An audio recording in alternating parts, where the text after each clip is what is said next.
You too. It's going to be chilled enough buzz, is it? It's just chilling out. I'm trying to watch something on TV. You recommended The Accountants. The Accountant's a good show. I'm going to check that out because I'm always on the TV, flicking through everything. But you're just really looking for something to fall asleep in front of. No, I don't want to sleep on a Friday night early. Do you know what I mean? You want to kind of push the boat out a wee bit. What's a lie-in for you on a Saturday? Oh, there is no lie-in. Noah's up at 6:30. Do you know he's every day? Do you know? So and he's up and. But a routine's great for younger kids too. So me and him nip down then to the kitchen and foot about. You fall asleep on the couch again? No, you were joking? No, this is what I'd be at. Oh, I know. If I could do that, I would. All right, can we have a good show? Have a great weekend. Nice Love to Luke and Lee and all. Not Luke. Who's Luke? Noah and Lee. There could be a Luke. Noah and Lee. All right, take care of yourself. It is the 9 till noon show here in Highland Radio. As I mentioned, the Friday panel coming up for you very, very shortly, and lots more besides. By the way, I don't always get an opportunity to say so, but if you want to text in the show, get in early. What do you want to talk about? 086 60 25,000, or give us a call on 07491 25,000. But at 9 o'clock, let's get that news update, and it's over to Donna Marie Doherty. Thanks, Greg. Good morning. It has emerged that 155 council homes are currently vacant across Donegal, with 82 houses having been out of commission for up to 12 months or more. The data is the result of a Freedom of Information request from Sinn Féin. Donegal Deputy Pierce Doherty says he's sick and tired of the blame game, especially when the country is facing a housing crisis. He added that while the crisis is compounded in Donegal by crumbling homes, it can't be labelled as a county problem. And government would like to say, well, it's the local authorities' problem. The issue is here, this isn't a Donegal issue, this is an issue right across the state. As they said, 2,600 council houses lying empty in the middle of a housing crisis. When we think of the 14,000 people that are in emergency accommodation, those children, that's over 2,500 families. We have over 2,500 council houses lying empty. It's absolutely disgraceful.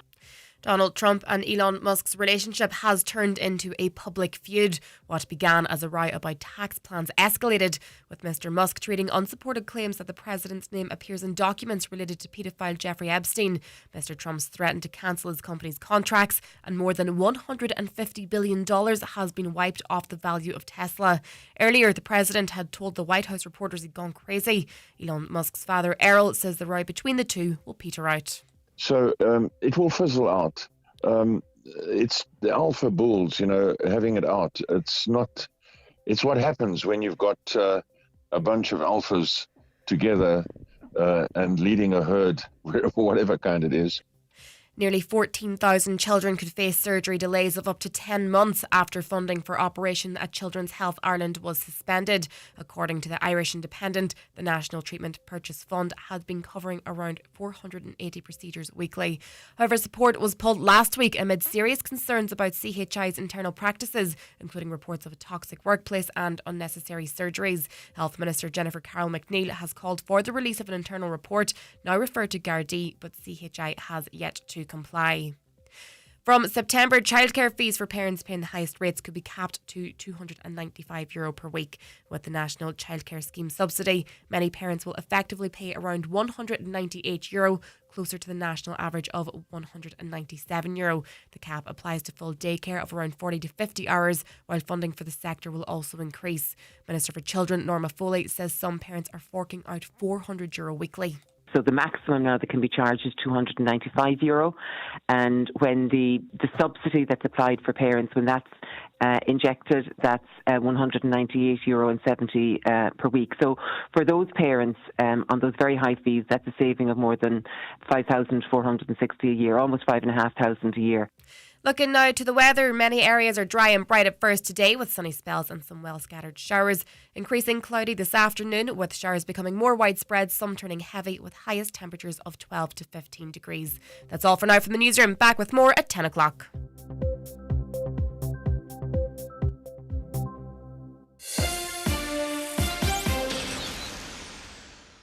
Celebrate summer this week at Centra with their amazing summer sizzler offers. Like Red Bull energy drink 4-can packs, €4 plus deposit. Club, Pepsi and 7-Up 2-litre bottles, any two for €4 plus deposit. And Kyo's crinkle cut sharing bags, $1.50 each. Centra. Live every day.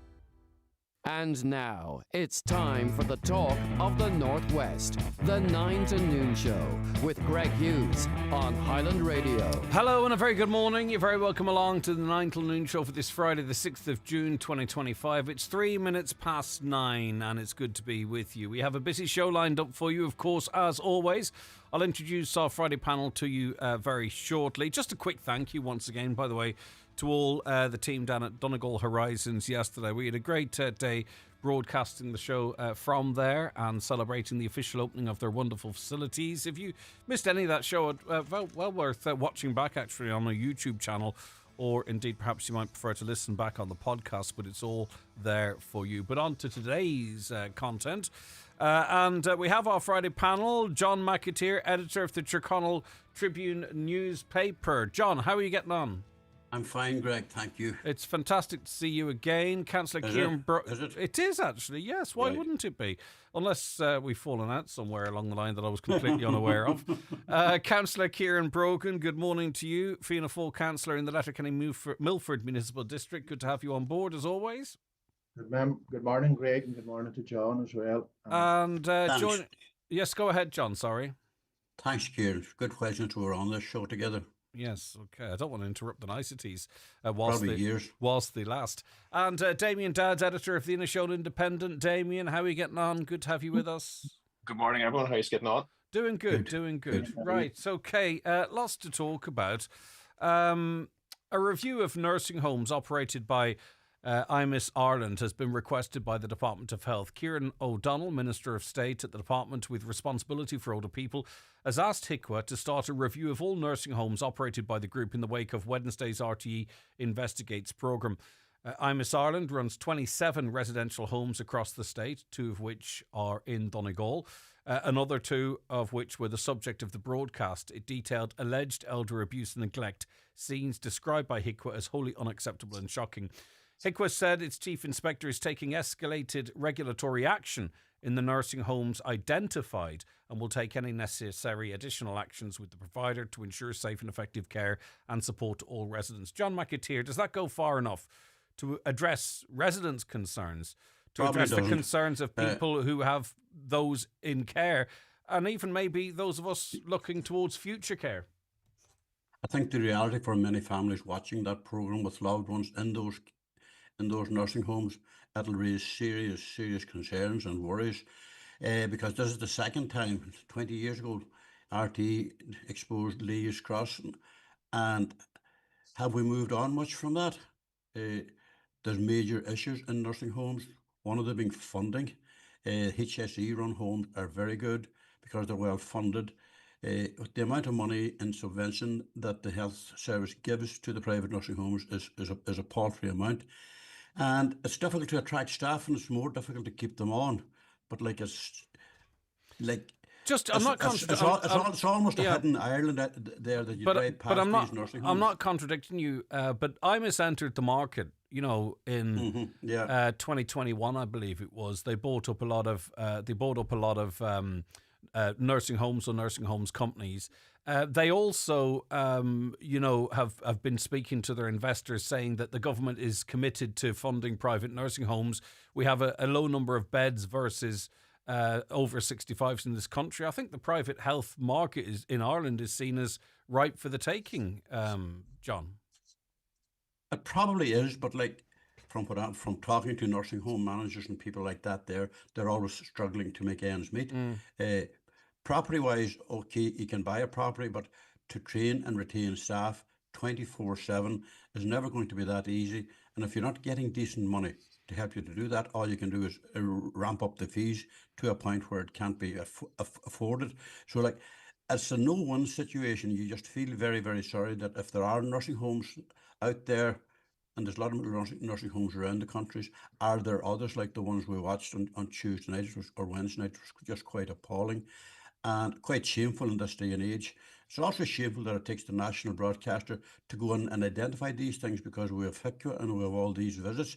What's going wrong there? Why is that happening? Yeah, Damien Dowds, all the HICWA inspections in the world surely won't catch staff acting inappropriately, after hours or in the dead of night, as some might see it, like how can we have any confidence that the way it's set up and the way we sort of the oversight of nursing homes could catch or eliminate what we're seeing with hidden camera footage and a months-long investigation?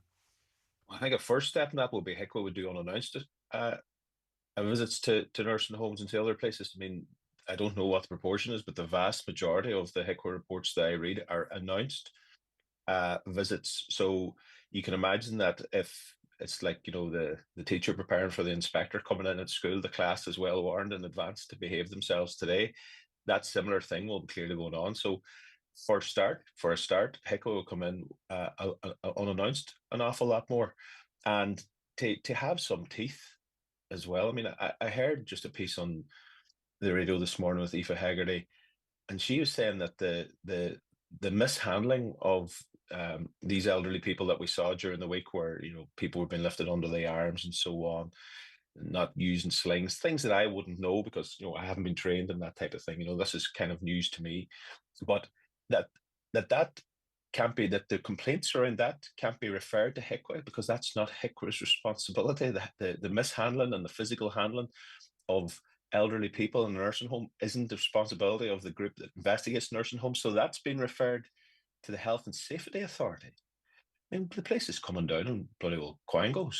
And the quango that is set up, and HICWA gets an awful lot of criticism, it has to be said, from people as well, because they have imposed such higher standards, particularly in the HSE-run nursing homes. A lot of criticism of that, the number of beds is reduced because the circumstances in which the people that are living in those nursing homes live. So HICWA has done some good, but it doesn't have responsibility for the handling. That's hived off to the Health and Safety Authority. That's just crazy stuff, So, I mean, probably expanding their powers, HICWA's powers, and changing it so that they're more unannounced visits. That probably would give the unannounced visits would give a better reflection of the day-to-day activities. You won't look. There'd be no way of ever preventing all of this, because these are staff and humans, and some humans they're running out to take a break or whatever it is that they'll do. Like, they aren't necessarily tuned into the every policy and procedure that's supposed to be in place at all times, every minute of their shift. So there will always be a level of bad practice, I suppose, and it's up to the people running the nursing home to try and do it right, and the people that are providing the oversight to do it right.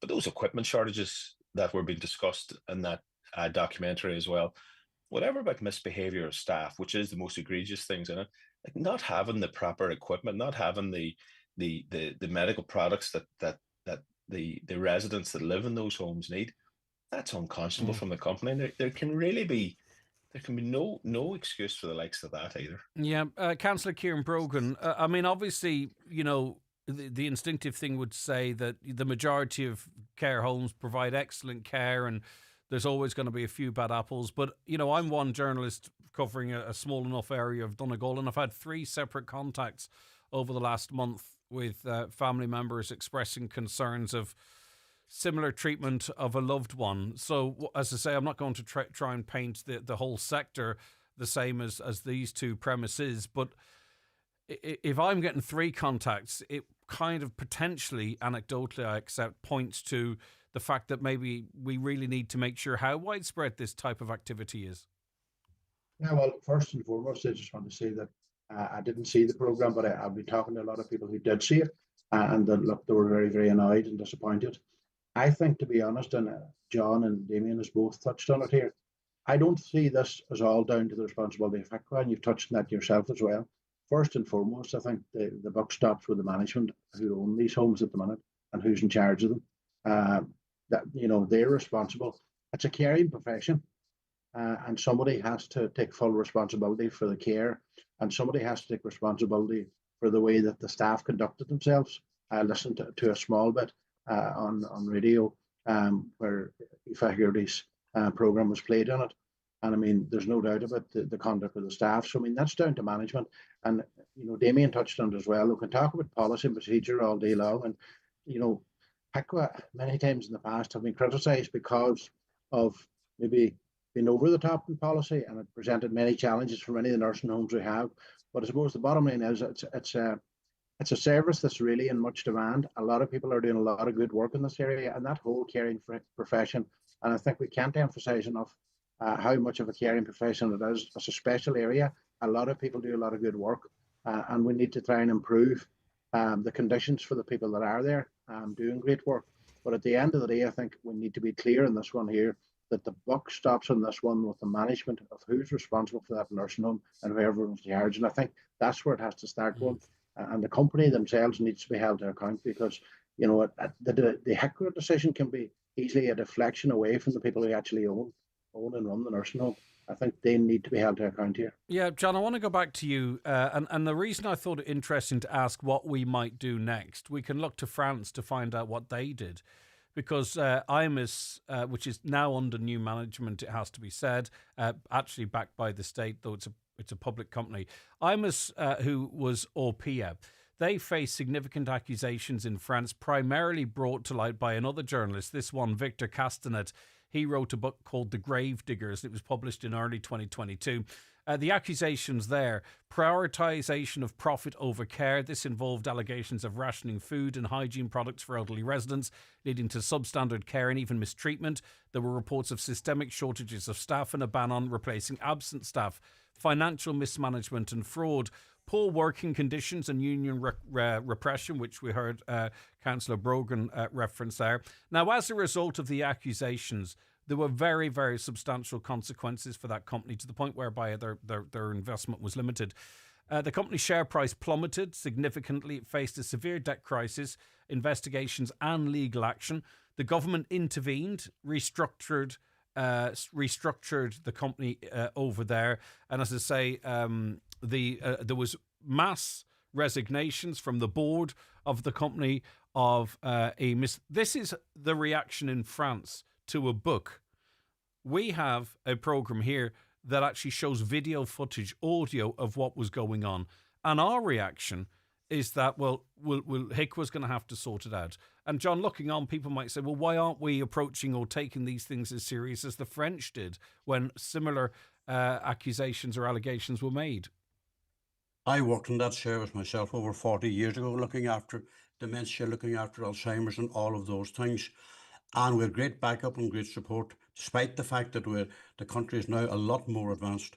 I worked in St Connor's Hospital, where we had 600 patients, half of them dementia and half of them Alzheimer's and all of those kinds of issues.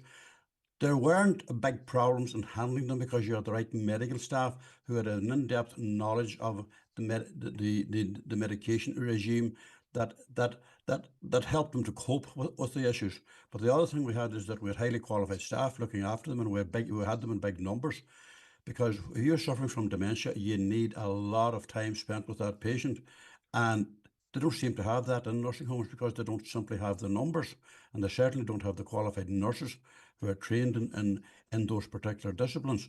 So you're talking here money all the time. To employ those nurses is going to cost very extensively. They're employing staff now that they can just afford to pay. Mm-hmm. And but that surely needs to be addressed. You just don't have enough of them. But this is such an important issue: the care of our, fathers, our mothers, our grandparents, our uncles, our aunties. They aren't part of a business. This is their care, and with the Fair Deal scheme, I would argue private nursing homes are doing really quite well. They would tell you would struggle, but if you've got international companies coming in and buying up dozens of nursing homes, there must be good money in it. You see, it is a business. It is a business. Holding staff is like they'll take them in and give them whatever level of training and experience that's needed, and then they're just gone somewhere else. But I mean, it shouldn't be the remit that it has to take the media and a national broadcaster to expose this for the second time in 20 years. You have to ask how many others are out there like that. I fear for people living in a lot of those kind of places that are not properly run and properly managed, because at the end of the day, they're everybody's loved ones who have served the country, and now in the end of their lives, in the next year or two, they need to be handled with due care and attention and love. It's down to all of those things. Damien, I outlined to John there the French reaction to a scandal involving the same company, albeit under different management, only a few short years ago. Do you expect that we'll ever have that type of a reaction in this country to such a scandal? Well, it's hard to say. The French do have a way of doing things and taking very serious action. You see, politically and publicly, the community does tend to behave in a very assertive way. We're probably in the early days of this one. It's only just been broadcast this week. The other nursing homes in this company's that's owned by them across the state. I think there's over 20 of them, including 2 here in Donegal. They're all going to be investigated by HICWA now as well. So I suppose the fear, as people have expressed, is whether this type of behaviour, whether these types of staff practices and bad practices, whether the lack of hygiene products and other equipment that is needed for people, whether that is systemic across the group, will probably dictate what the level of response from the state will be after it. It's, there was protected disclosures made by trainees. I think that's how the documentary started. So it's likely that there was known issues in those particular nursing homes previously, and it didn't take too long for RT to uncover them when they went in with their undercover reporters.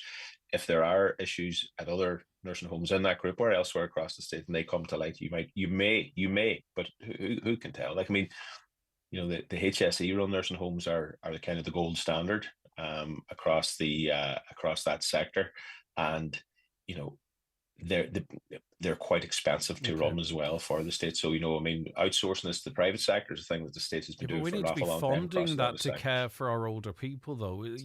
Are we awash with money or are we not? Do older people matter or do they not?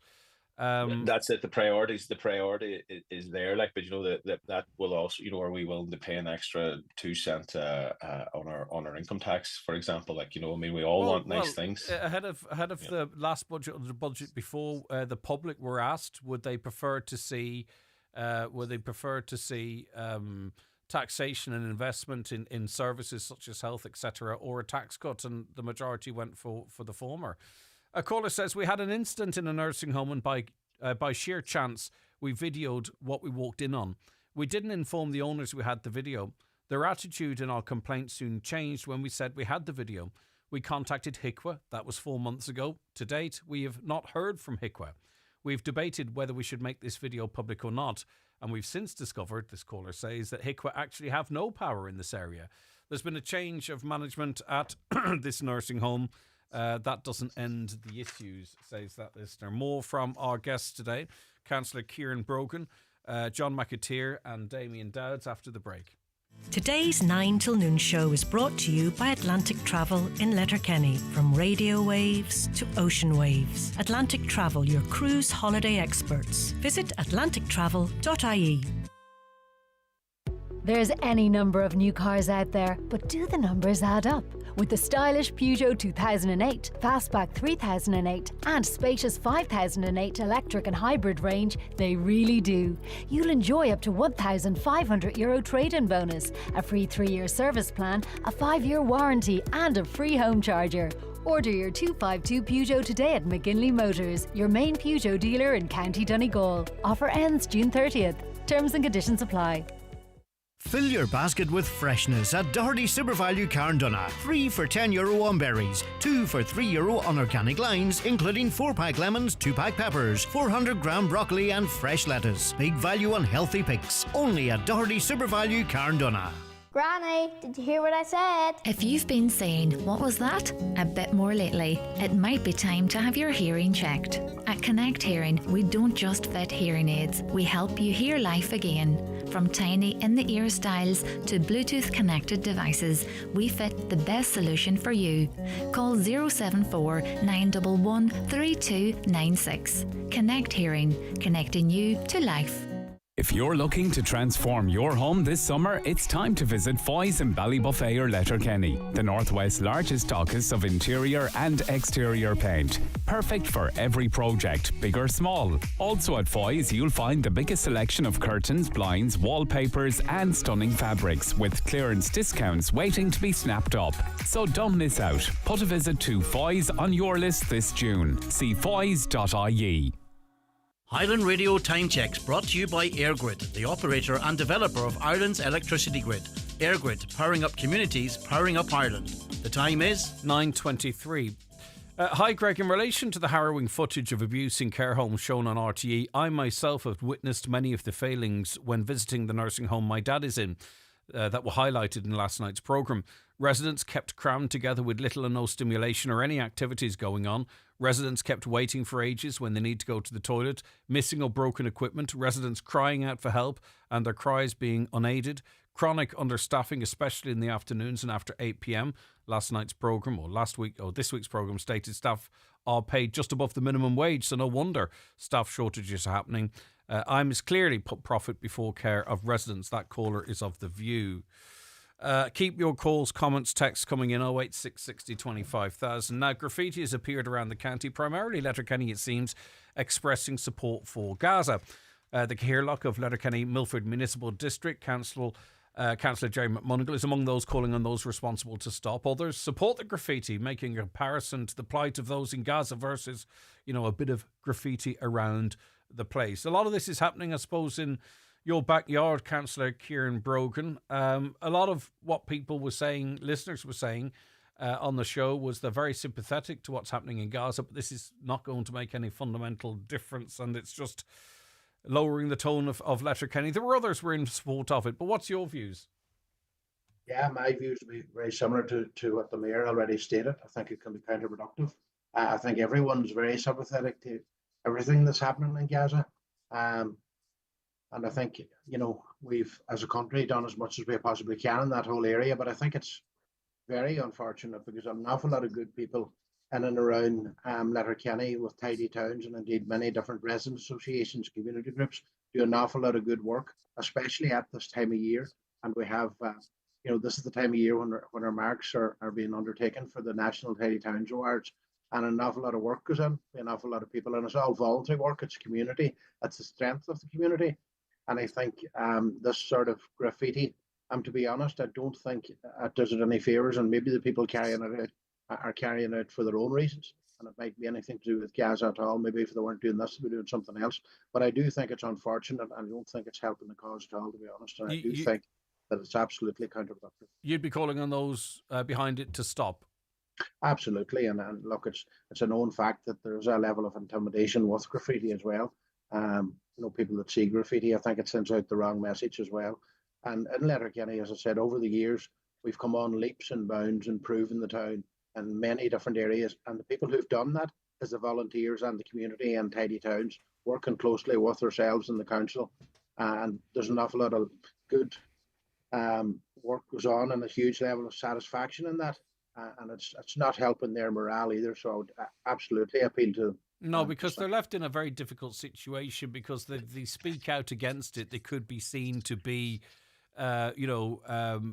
anti-Gaza. It's a very tricky one for volunteers. It's different for politicians like yourself or Councillor Jerry McMonagle, where there's a mandate. But I think the volunteers, it can be quite difficult for them to speak out for fear that they're being told, for fear they'll be accused of being, pro-Israel or... I think you're correct. And I'm glad you're making that point. And that's why I'm saying it's a known fact that graffiti has always been seen as a form of intimidation as well. And I think it's wrong, but you're correct in what you're saying. But look, I think we need to send out a message that this is wrong. It's a wrong way to go about this message. Damien Dads, what's your view on this? Again, look, similar to Councillor Brogan, and I think the majority of the callers that came into your show, Greg, on this, it doesn't advance the cause of the Palestinian people one iota. By doing this, it is kind of performative by those that have done it, and it doesn't really serve much end. It's not as if the war in Gaza isn't well known. It's not as if someone's driving along going, God, I wonder what's happening in Gaza. It's pretty well known. It leads most of the news programs. It's on the TV news, it's on the radio news, it's in the papers, it's all over social media. I mean, it's well enough known. It doesn't need to be ventilated this way. It's not as if it's a secret thing. So, and it is. If that was, someone had gone and daubed up Israeli flags and praised for Netanyahu, would people be ringing in saying it was so good? Like would we be saying the same around the time of the Troubles, where people felt that the way of expressing the oppression they were feeling from the English or the treatment of prisoners in the H block, would we be saying the same thing, that it's performative, that it doesn't make any difference? Well, I think at that time, and it obviously had morphed into those wonderful murals that are throughout Derry now, and always were throughout Derry. I think a lot of that was speaking directly to the people who were causing the oppression in that city at that time, and in that district at that time as well. So I think that was quite different. I can't imagine that people would be too critical of graffiti in Gaza at the moment. If that, I'm sure there'll be graffiti there on whatever walls is left, and that's a slightly different thing. But look, it doesn't really add anything to the what about us talking about it? What about us actually having the conversation? I mean, we're having it all the time anyway, so it doesn't really. That's it. You could be talking about that farce of an aid process that the Americans and the Israelis have put in place now. That's real. This year's, I'm sorry, but it's a bit of codology, really. It's not. We haven't seen any of it down this neck of the woods in Buncrana's yet. There's been the odd poster here and there, and occasionally there is posters put up, and there's quite a lot of protests and so on, which are all fair enough. But there's nothing like that that's disfiguring the built environment around there. Yeah, John McAteer, you any similar views? I first saw this graffiti on the bank holiday Monday of May, and very difficult to photograph, but I took a few photographs, but I've never used them, because you're caught between, is this a very isolated group of people? Are you giving them just the oxygen that they want you? They want to be that here to be discussed on Highland Radio or in the Tyrconnell Tribune, or indeed up on the Inish Independent. The reality is that we've always had graffiti, whether we like it or not. Let it be political, and the earliest political messages were in graffiti scrawled on roads with paint, with brushes. It's done very differently now. It seems to be a sort of a drive-by effort, somebody in a car being driven and using a spray can. It's a different type of graffiti. It's a yellowy base on it. Difficult to read at times, but you'll find it on bridges, you'll find it in town parks and various other public locations. But it's there since the beginning of May. No idea why or who, because it's not sending out any messages to anybody as far as I can see. And I suppose, Kieran, I made a reference to sort of, historic use of graffiti, but in this day and age too, there are social media or whatever. There's so many other ways to reach people with your message now. I mean, stand in front of the hoardings with a sign, wave the sign. I mean, that's far, far more impactful, is it not, than just tagging 30 feet of hoarding. If you're that committed to it, stand there for an hour, hand out leaflets, engage with people. Absolutely. I think you're right about that. There's so many social media platforms that are there now, and everybody has a platform, to be honest. We have so many different types of media now, and many people has many ways of getting their messages across. And look, we see many protests on a weekly basis here in Letterkenny, and that's fine, to be honest. I have absolutely no problem with that. That's a very emotive subject, and many people are talking about it, and everyone is absolutely disgusted with what's happening at the minute in Gaza, and it's very unfortunate. But I do honestly think that this graffiti is helping the cause. I think the protests definitely do, and they're fine. And there's many ways of getting their message across, and people are good at getting their message across, to be fair. And I think that's important, that everyone has the opportunity to get their message across. But I think by doing the graffiti is not the way to do it. Okay, the voice there of Councillor Kieran Brogan. You're also listening to John McAteer, editor of the Tyrconnell Tribune newspaper, and Damien Dowds, editor of the Inishowen Independent. More from our three guests after these. Planning holidays, creating memories. Atlantic Travel on Oliver Plunkett Road, Letterkenny, bring you today's 9 till noon show. See atlantictravel.ie. Donegal Tile Centre in Letterkenny have an anniversary sale with massive discounts throughout the store this week. There's wall tiles reduced to $10.95 a square yard, with selected timber effect floor tiles down from $22.95 to $14.90 a square yard. There's also vanity units, down from €460 to €299. Stock is limited, so don't delay. Get along this week and avail of these genuine bargains at Donegal Tile Centre, Ross Few Business Park, Letterkenny, just off the Polestar roundabout. TFI Local Link offers frequent, affordable and sustainable bus services, keeping rural communities in Ireland connected. Save up to 30% on fares when you use your TFI Leap card on eligible TFI Local Link services. For route and timetable information, visit transportforireland.ie. New store, new project. Your new B&Q and TradePoint Letterkenny is now open. Dreaming of a garden glow-up, fresh colour for your walls, or a new kitchen? Whatever you need for your next home improvement project, we're here to help at your new B&Q Letterkenny. Find us at Unit 4 Letterkenny Retail Park, Neil T. Blaney Road. We're open 8 a.m. to 8 p.m. Monday to Saturday, 10 a.m. to 6 p.m. Sunday. You can do it when you B&Q it. Put your best foot forward for National Heritage Week. Organise an event that helps your community explore our foundations. From ancient stone to local song or something unique we can all enjoy. Register your event at heritageweek.ie today. National Heritage Week is a programme of the Heritage Council supported by the Local Authority Heritage Networks and the Department of Housing, Local Government and Heritage. Are you interested in exploring your future in business or thinking of returning to college in September? Whether you're a mature student, considering a career change, or keen to upskill, take this opportunity to explore the SUSI-funded part-time higher certificate in business. Explore the course, meet the lecturers, chat to past students, and hear about the SUSI funding available. Join us Monday the 9th at ATU Donegal, Letterkenny campus at 5:30. To register, visit atu.ie/business-events or drop in on the night. Right, you're very welcome back to the programme. It's a few days now since 171 medical professionals went public calling for an urgent meeting with the Health Minister to push for a surgical hub in Letterkenny. They warned that the services at the hospital as they stand are also under threat if a surgical hub is not provided. Councillor Kieran Brogan, will the Minister intervene? Can the Minister intervene? Or is this decision so locked in to sort of the HSE in this region that it can't be changed, and we might get some promise of looking at Letterkenny next year? Or can the HSE be convinced to change its strategy on this topic?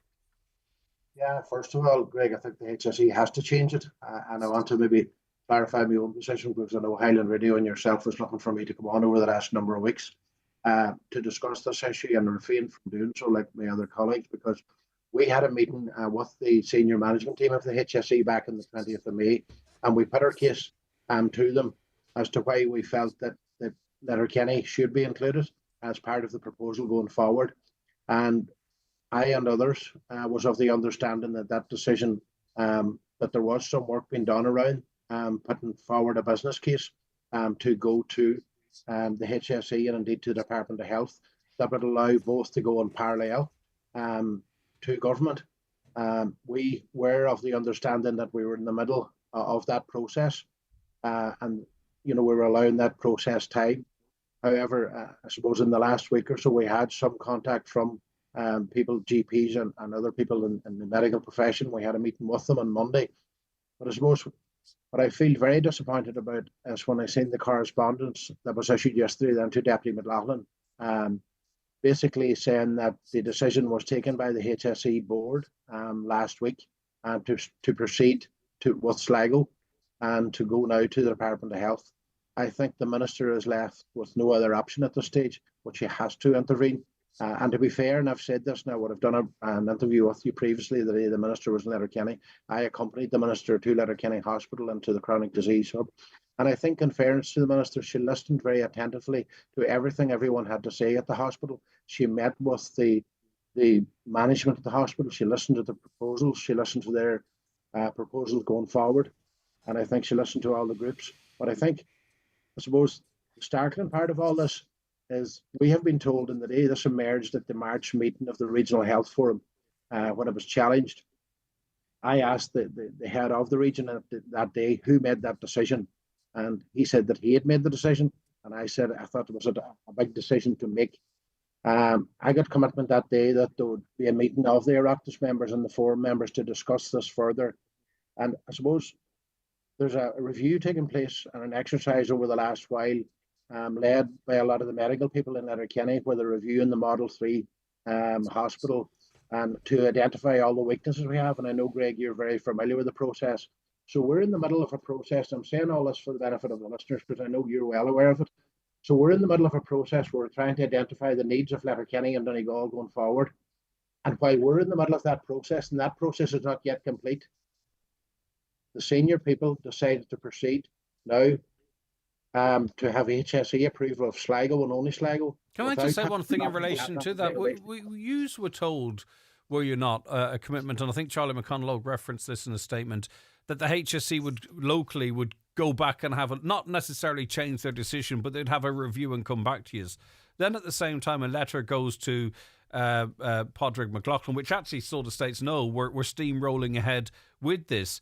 Like that to me sounds like a great deal of disrespect by some people within the HSE to those that were elected by the people, because you're being told that, right, we're going to have a look at this and we'll come back. And then there's another letter saying, no, actually, we've made the decision and this is the business case going to I think that's a serious lack of respect of our democratically elected reps and who they stand for. Absolutely no doubt. But how anyone could make an informed decision identifying Sligo without having all the information gathered regarding Letterkenny and the weaknesses in the Model 3 as well is wrong. And I suppose, to be fair, I've never heard the same level of unity and strength from all the Oireachtas members and indeed the forum members saying the one thing. And this is about patient care in Donegal. This is about the medical profession that we have here. And this is about our future needs. And, you know, there's an awful lot of good things that are happening. But I mean, I think it's time for the reset button in this one. Mm-hmm. And what I'll be saying is the senior management at the highest level of the HSE now need to press the reset button here. The minister cannot proceed with this decision because all the information and all the data is not gathered. And maybe it's time for fresh eyes and somebody independent to have a look at this whole process. Two questions before I bring the other guests in. Who was responsible for making the argument for Letterkenny? Do you know what I mean? Like creating the business plan, saying Letterkenny needs this. That's part A. And part B, were you surprised at the most recent meeting that instead sort of referencing the surgical hub and the importance of it, that we actually really heard the ambulatory care centre being flagged as the future project for Letterkenny, something that medical professionals say can't be delivered for 6 or 7 years. So A, who would be responsible for pushing Letterkenny's case for a surgical hub to the decision makers? And B, you know, why in the most recent meeting was a response on the surgical hub all the talk of an ambulatory centre? You see, this is where there's some confusion, and I suppose I'm always mindful of your listeners, and we have a wider audience here. The surgical hubs, I'm told, are 3,000 to 4,000 square metres. The ambulatory unit is somewhere near 9,000 square metres, which involves a lot of additional services, not just the surgical space. And we're told by senior management within the HSE that the ambulatory unit is needed. But I suppose when I get back to the issue of both going together to government in parallel, and I think that message was very clear. We cannot now have Sligo going ahead and Letterkenny coming as an afterthought, because that's not, our Oireachtas members or none of our forum members or the people of Donegal or the medical people is not going to stand for second-class treatment here. And I think it's very unfortunate, to be honest, and I'm disappointed as chair of the forum to learn through that correspondence yesterday that they did proceed, because we cannot be a second thought or an afterthought. We need to have a level playing field, and it's not a case of Letterkenny versus Sligo, and I think I want to make that very clear.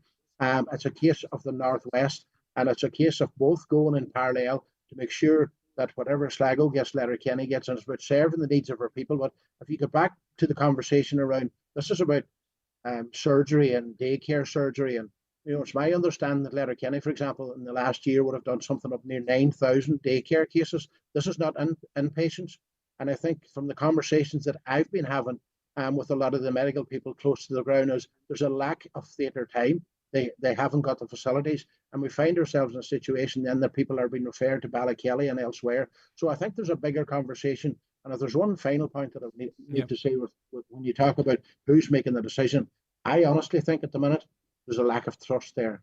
And what needs to happen here locally is there needs to be a sit down among the medical people, and they need to be all in the one room, because the one thing has to be clear: we need to be on the same page of what's best for the patients of Donegal, and that's around the access to theatre space. If there's a gap there, and then we as politicians will not be found wanting, what it means that we have to take it to the Regional Health Forum. And I know, to be fair to all the Oireachtas representatives, they're all on the same page as this one, but we're not going to be a token gesture at the end of the Sligo proposal. We want to be in parallel with that, and that's our message is very clear in that. So hopefully at the stage, and I have to be fair, I was very, very impressed, and I have every confidence in this minister based on the day that she had in Letterkenny. And you know, I think it was so early in her tenure that she came here and she listened attentively to it. I think she's fully informed in the needs of this area. So I cannot see at this stage the minister proceeding with the model that has been presented. We shall see. John McAteer.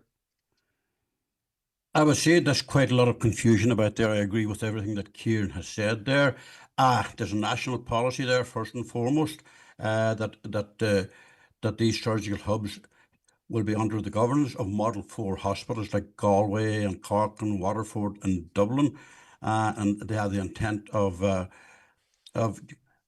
hugely cutting down on the waiting list for day procedures. For instance, the one that's going to be in Cork, which is under construction at the moment, has 9 surgeries. It's a huge building, but their aim is to carry out 175,000 procedures per year. Now, this is hugely significant, but the minister her spokesman on Tuesday, in response to queries from the national media, said that she had received no business case for a hub in the Northwest. That confuses it even more.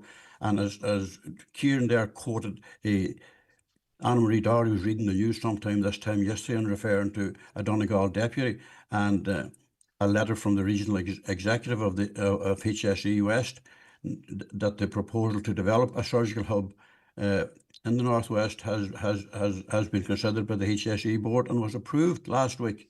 So, like, Kieran, there's confusion everywhere along the road in this here, and it's been wrong. This is the biggest fight that we've ever had in Donegal, because if we lose this, our hospital is going to be downgraded more and more, because we're not going to be able to employ those surgeons. And as far as an ambulatory hub is concerned, our headline story yesterday said it was 30 years away, because numbers of senior clinicians and personnel in the HSE, that was their view on it. It's not even part of any national policy. And I mean, the surgical hubs are way behind schedule at this point. They're a great idea. Letterkenny would be brilliantly served with one, but will we get it? It's going to be a huge fight. I recognise that the petitions have gone to the minister, but petitions are they're relevant and they have a place in parliamentary democracy and all that kind of thing. But if it's come down to this, you know, where are we here? I'm not too sure, because if the minister was here 5 weeks ago and wasn't aware of all these things, I'd be astonished. And I'll. Yeah, but she's briefed on stuff. I mean, she's, in fairness to the minister, you know, she's travelling all over the constituency, and she's briefed by local HSE people. Yeah, but I mean, are they going to really, you know, are they really going to? Because as far as she's concerned, she was told, and she was very clear. There were people whispering in her ear in this regard that decision had not yet been made. Yeah. It's not that she hadn't received the business report. That was language that came after. She was told that the decision had not yet been made. Now, we know, and there's evidence to suggest that proves it was made. Kieran, did you want to come back in before I bring Damien in? As of yesterday, just to let John know that the minister and the government's well aware of the Chicago Tribune headline, and sometimes then headlines can be useful. I was in contact with the minister's office yesterday, and the minister has not received the business case as of yesterday evening. Mm-hmm. That's still the case. But she was clear in that interview, the decision. She said the decision had not been made as well, not just when she was up in Letterkenny, not just that she had not received the business model case. But let me explain again. How can you put together, in the process of how this decision ended up where it is now, and the HSE approving that decision, obviously it's the decision or the information on the decision is not accurate. So I would question that decision. And how can you make that informed decision if you haven't got the clinical led or the medical evidence from the Model 3 report that's not complete for Letterkenny or Donegal. Right. So how can you make an informed decision? Well, you can't. You can't. Damien You Dadds. can't. So that's where at this stage I would have to say that this decision is flawed. Okay, Damien It's Dadds, unfair. come in there. Look, it's I suppose it's just the usual thing. Anytime we look at the practice of medicine in our county, like the big elephant in the room is that we're isolated from the rest of the state and we don't really have full access to the public hospitals in the north. So government decisions and health-led decisions for our county, they should acknowledge and understand that fact. If you live in Leitrim or in Sligo, you can go to Roscommon, you can go to Mayo, you can go to Galway, they're neighbouring bloody counties. And yet it's always on us to travel, always. And as though it's beyond the pale to ask the people in Sligo or Leitrim or Cavan to travel up to Donegal, up to Letterkenny for treatment, but we're expected to go half the bloody country. And that's an attitude that's prevalent across everything, not just in health. The Donegal footballers have to go to bloody Roscommon to play a neutral game against Mayo. Celtic Park and Derry wasn't available, was it that? That would be beyond the pale to even think about having it there, because you'd be asking Mayo people to travel. But we'll be asked to travel right, left and bloody centre. And that's the case that needs to be made when you're talking to health officials and the Department of Health and the Minister for Health. Because we're isolated from the rest of the state, we need special treatment here, not special treatment that holds us bloody well back. Special treatment that takes account of that and allows us to have the treatment that we need on our doorstep so that we don't have to travel half the country. Half the time you listen to the carbon impact of this and the carbon impact of the other. What's the carbon impact of sending us up and down the road to Galway? And then half an hour out or an hour out from Galway, you're told, sorry, no bed today, head back home, sir. The behaviour and the attitude that's taken to our county in this is absolutely disgraceful. We've been absolutely screwed by partition in the first instance, and then we're screwed by our own state then, which expects us to travel half the length of the state to get basic medical services. And that, I don't know if that case is ever made hard enough to them. We need it here, and let the people of Cavan and Leitrim and Sligo travel to us for once. Or do it in both areas. I take your point, though, and a lot of people will be agreeing with you. I just want to reference Minister Charlie McConalogue's, a former cabinet minister as well, and this is what you could argue is the contempt, unless I'm misreading this, that the HSC regional management must have for local public representatives, keeping in mind the letter yesterday. He released a statement saying to us, HSC regional management who agreed at the meeting to review their decision, and the HSC will be meeting again with Donegal public representatives in the next 2 weeks when they've completed this review. No plan has gone from the HSC to the Department of Health or the Minister for Health at this point, and all are focused on ensuring that the plan that does goes to the Minister clearly puts the case and necessity for a surgical hub in Letterkenny. Now, Letterkenny doesn't but count that's in a the minister greater that's order. been, he's been shafted there, because Kieran, you come into that, because he's been told there that, and he's put this out to the public, Charlie McConalogue, that he's been told that the HSC are going to review this and there's going to be a meeting in 2 weeks. And now we learned yesterday, no nonsense. We finalised our decision and it's going to the minister. If I was an elected rep, I would be ripping with that, Kieran. I can assure you I am ripping great, to be honest. And, that's why I haven't spoke publicly about it until this morning, because we were of the very firm opinion that the proposal going to the HSE and going to government was going to be going in parallel. And that was the clear understanding that Charlie McConalogue, Patrick O'Connor, Niall Blaney, myself, Niall and Michael Naughton, and indeed all the other parties as well who are there, Peter Story, Pádraig McLaughlin, Jeremy McGonigal, and Declan Meehan, we're all on the same page in this one. And there's no way that any of the public reps here in Donegal is going to stand for this. We're not going to be a cover note on the back of another envelope and to say, by the way, don't forget about Letterkenny as well. I mean, we've heard for a long time, and I'm not a medical expert. All I try to do as a public representative is bring the views and concerns of the people to try and shape the policy towards the needs of the people. But there's no way that we can allow this to happen, because for years we've been told that it's about medical evidence and clinical-led evidence. And while a process was in place around the Model 3 hospital and the meetings were to take place, how on earth could a business case could be put forward for Sligo, absolutely ignoring all that medical evidence and done by very, very competent people? And we don't want to get into individuals here, but this is about the people of Donegal. But there's experts who's in this profession doing this work over a long period of time. This work was commissioned by the HSE.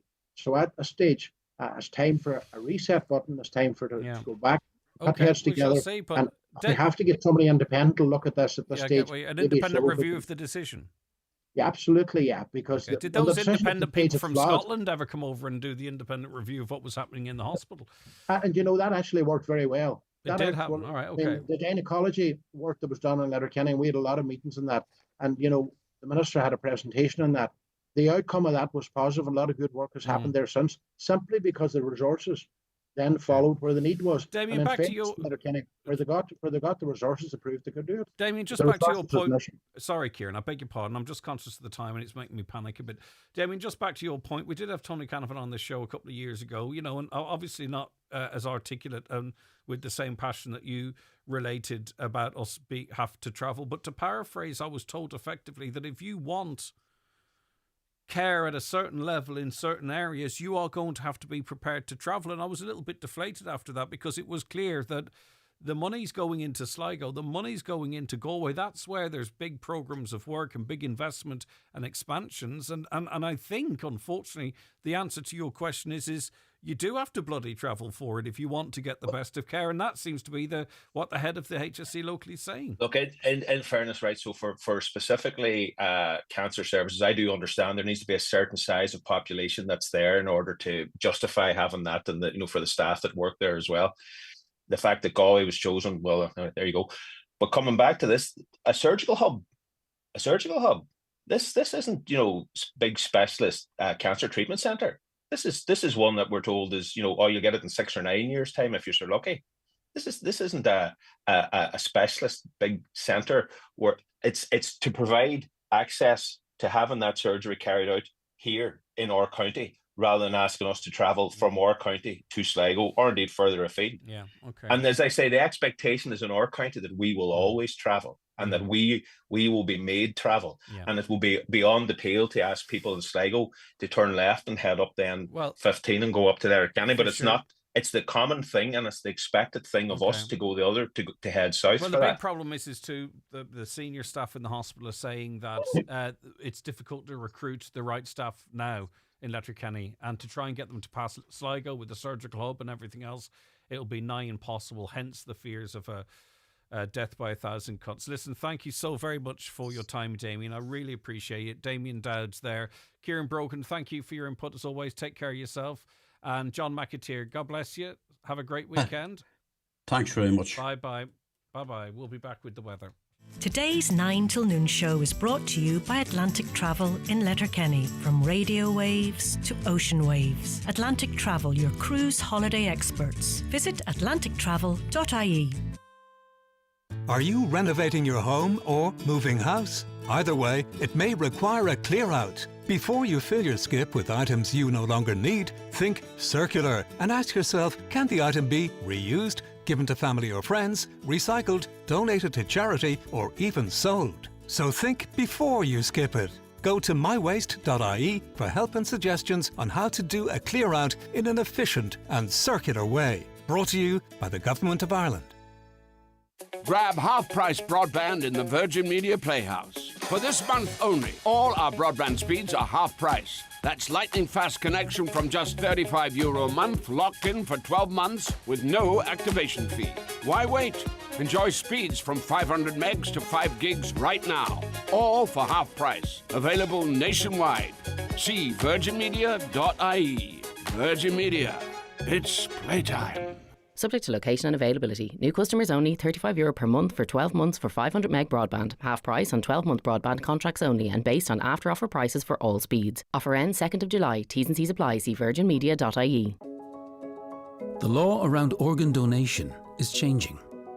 From June 17th, every adult in Ireland will be considered an organ donor when they die. We're doing this to help save and transform lives, and you will have the power to choose what's right for you. Talk to your family and friends to make sure they know your wishes. Find out more about the change at gov.ie/organ donation. A message from the Government of Ireland. Highland Radio weather updates with McElhenney's. Find all your summer essentials from fashion and accessories to beauty and homeware at McElhenney's. Explore more in-store or shop online at mcelhenneys.com today. Okay, many areas dry and bright at first today with sunny spells and just well scattered showers. Increasingly cloudy this afternoon with showers becoming more widespread. I've just received an email from Pádraig McLaughlin's office actually pretty much outlining they had already sent an email to Tony Canavan outlining the fact that the news that emerged yesterday that this is proceeding goes against the fact that these public reps, those who represent you, had been told that it would be reviewed. I'll dig into that a little bit more after the news at 10. Planning holidays, creating memories. Atlantic Travel on Oliver Plunkett Road, Letterkenny bring you today's 9 till noon show. See atlantictravel.ie. You know that guy I've been seeing? Yeah? Turns out my sister's been seeing him too. Oh, really? And I heard he's been seeing Siobhan at number 56. And Declan. Your brother? Yep. Specsavers opticians and audiologists own their stores, so your care is their business, which can make them rather popular. I've got something to tell you. I've got half an hour with him this afternoon. Specsavers, your care is our business. Northwest Regional College has launched its exciting range of part-time courses starting this September, and enrolments are now open. Whether it's a new skill or a new career direction, there's something on offer for everyone. We have hundreds of professional and technical course options to choose from. To find out more, visit nwrc.ac.uk/part-time. Enhance your career today by enrolling on a part-time course at Northwest Regional College. Books a bit messy? Payroll giving you headaches? Big Red Cloud, in partnership with Donegal Education and Training Board, is offering free online training courses in bookkeeping and payroll. Perfect for small business owners, startups, or even accountants looking to support their clients. The courses are flexible, certified, and designed for real-world needs. Visit bigredcloud.com/training to sign up.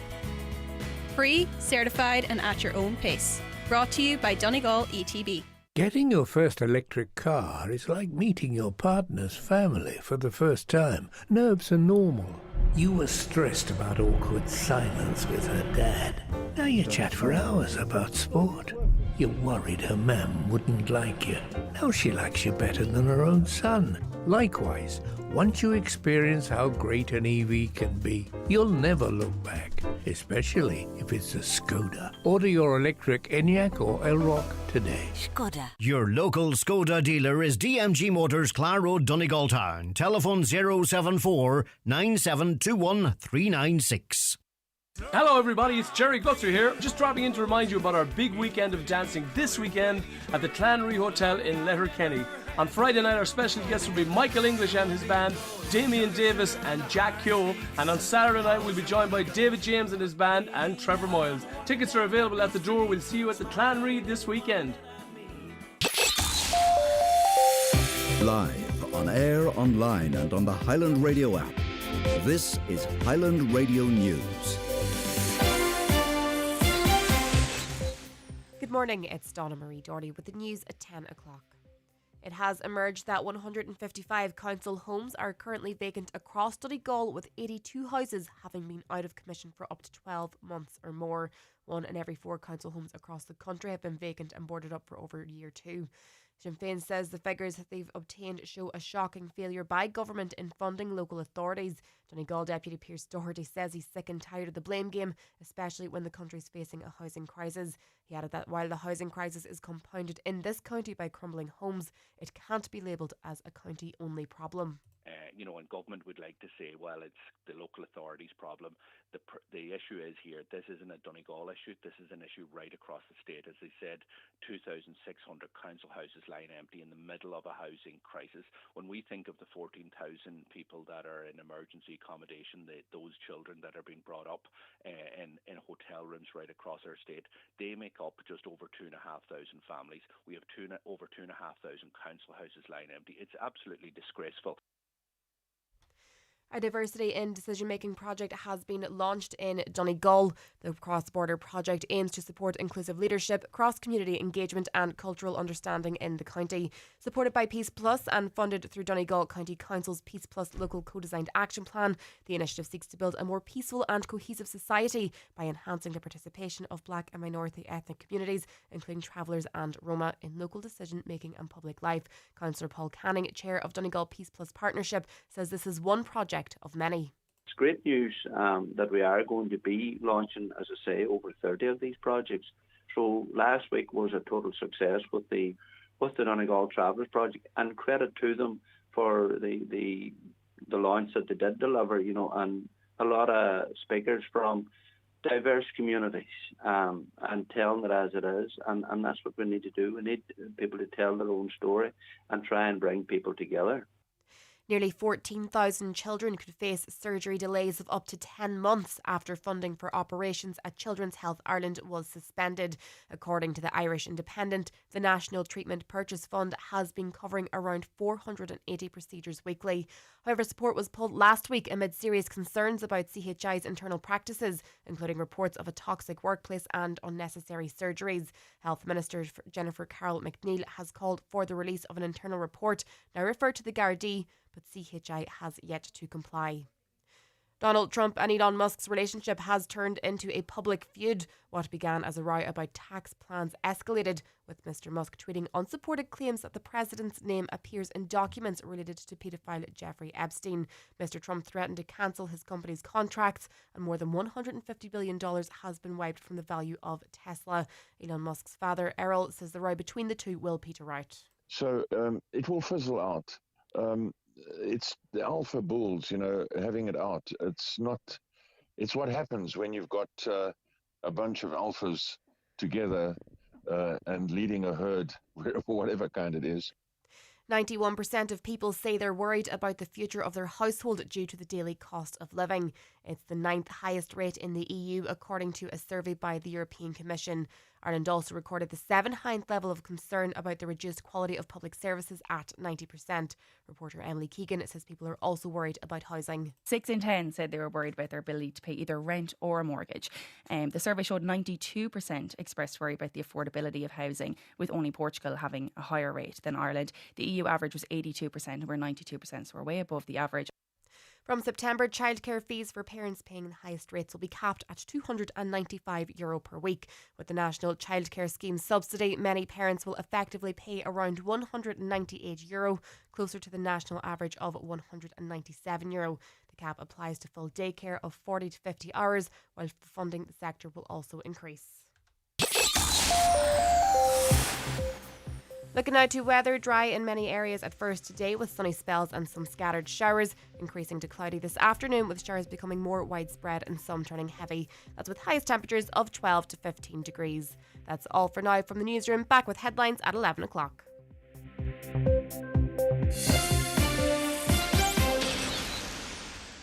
The obituary notices this Friday morning, June 6th.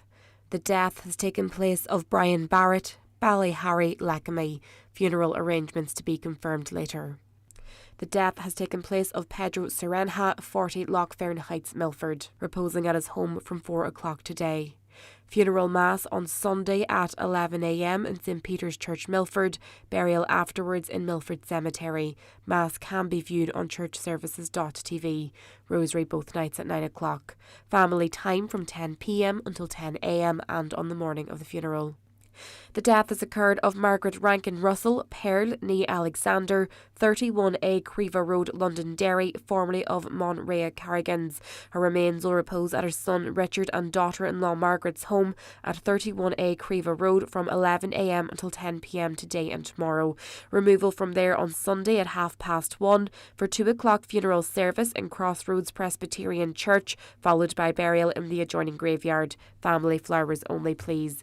Donations in lieu, if desired, to Crossroads Presbyterian Church, care of any family member or Terence McClintock Funeral Director.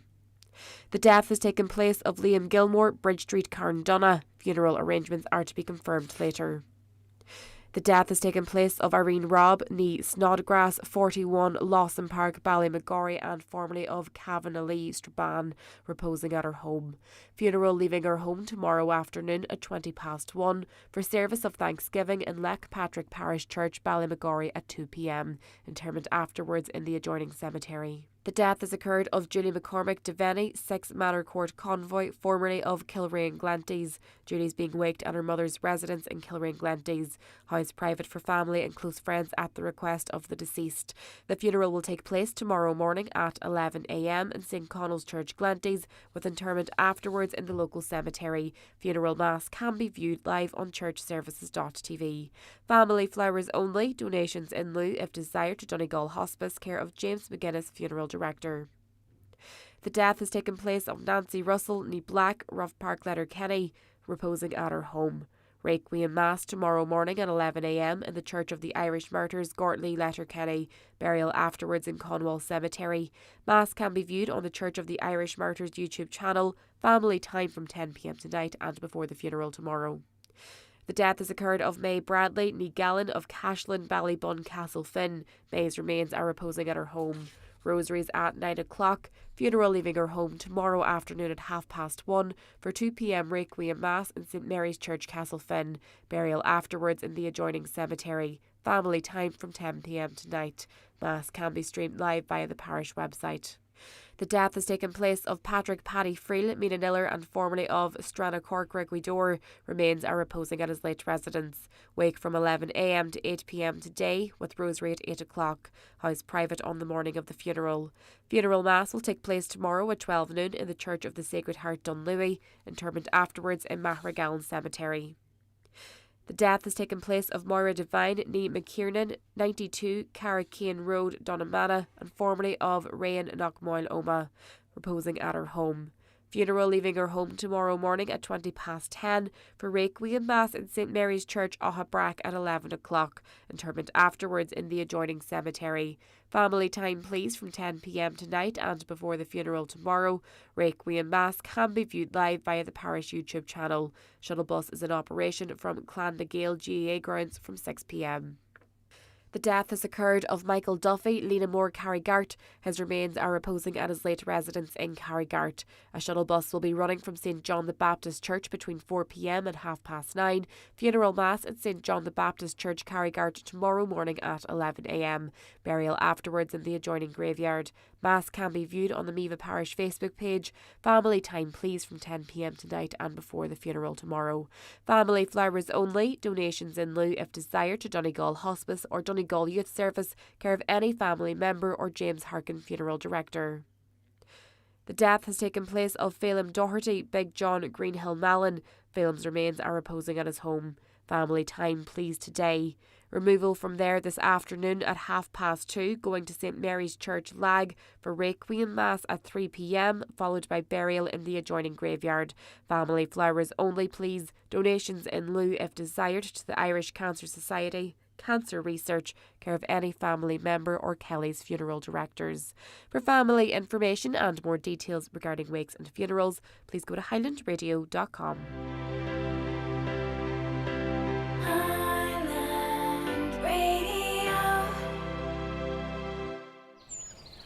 You never know when barbecue weather will arrive or leave. But with Aldi's 100% Irish Board Beer quality assured barbecue range, you can be ready at a moment's notice. Like lean beef burgers, basted pork loin chops, and marinated chicken fillet kebabs. All for only $2.99 per pack. So go on, get summer started. Good food, good mood from Aldi, while stocks last. You're very welcome back to the programme. Thank you very much to Councillor Kieran Brogan, John McAteer, editor of the Tyrconnell Tribune, Damien Dadds, editor of the Inishowen Independent. We really appreciate their time this morning.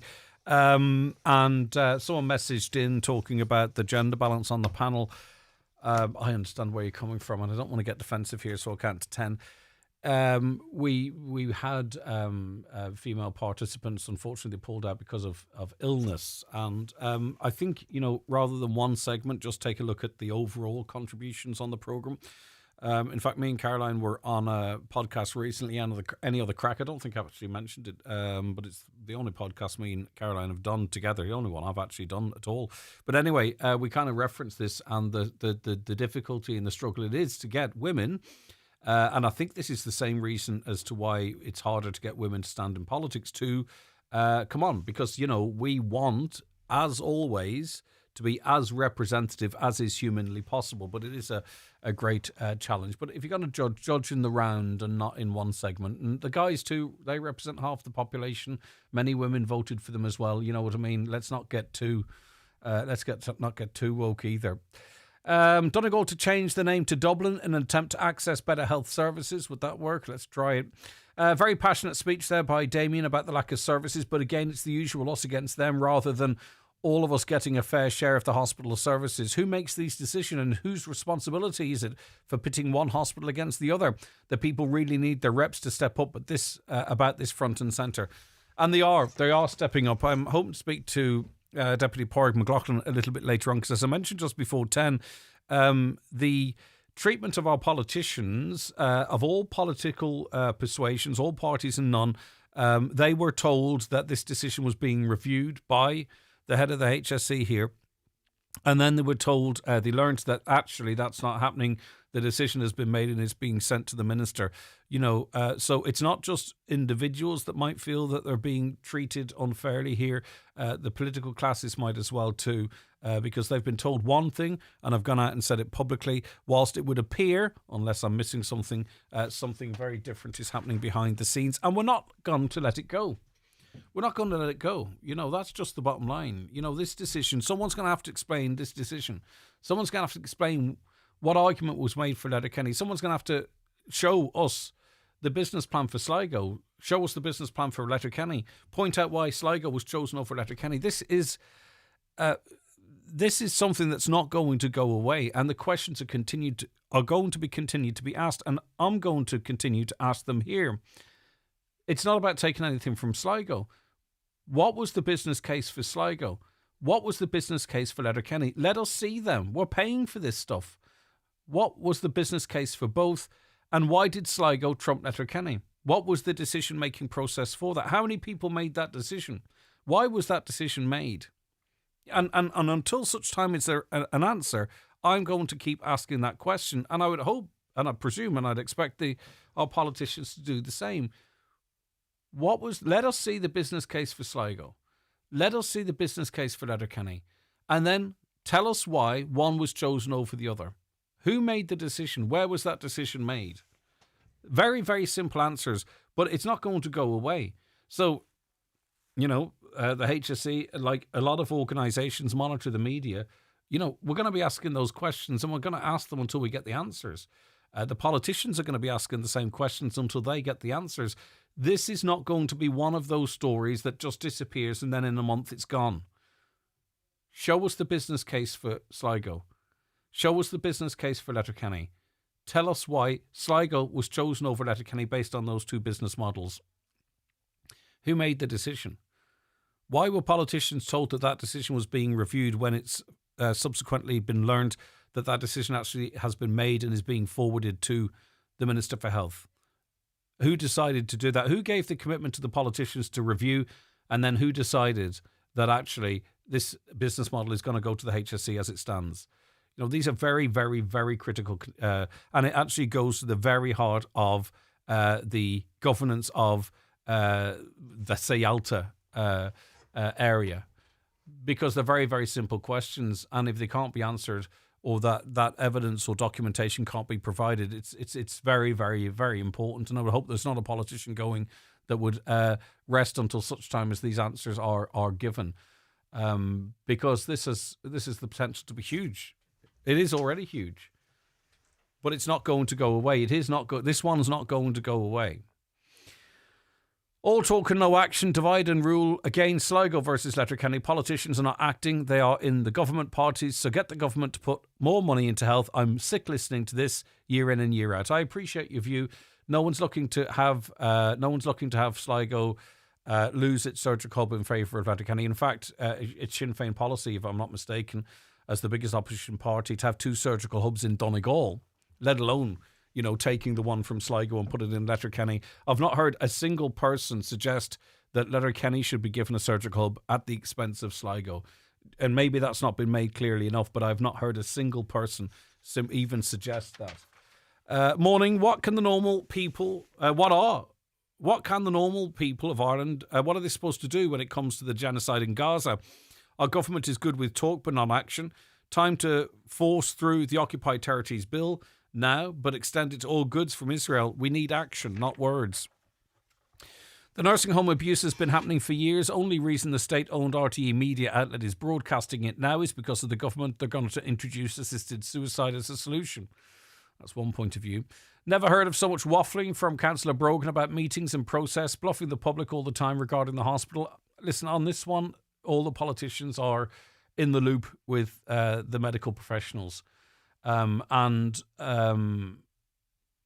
That's just the way it is. I know where you're coming from. I understand that might be your point of view. I understand that you might disagree with Kieran Brogan's politics, but in relation to this, the Oireachtas TDs seem to be united in their views, and there's cross support too amongst the councillors.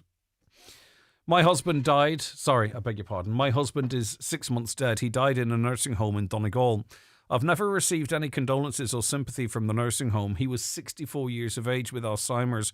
I cared for him for 5 years, but I had to put him into a care home. I regret this and I will never forgive myself.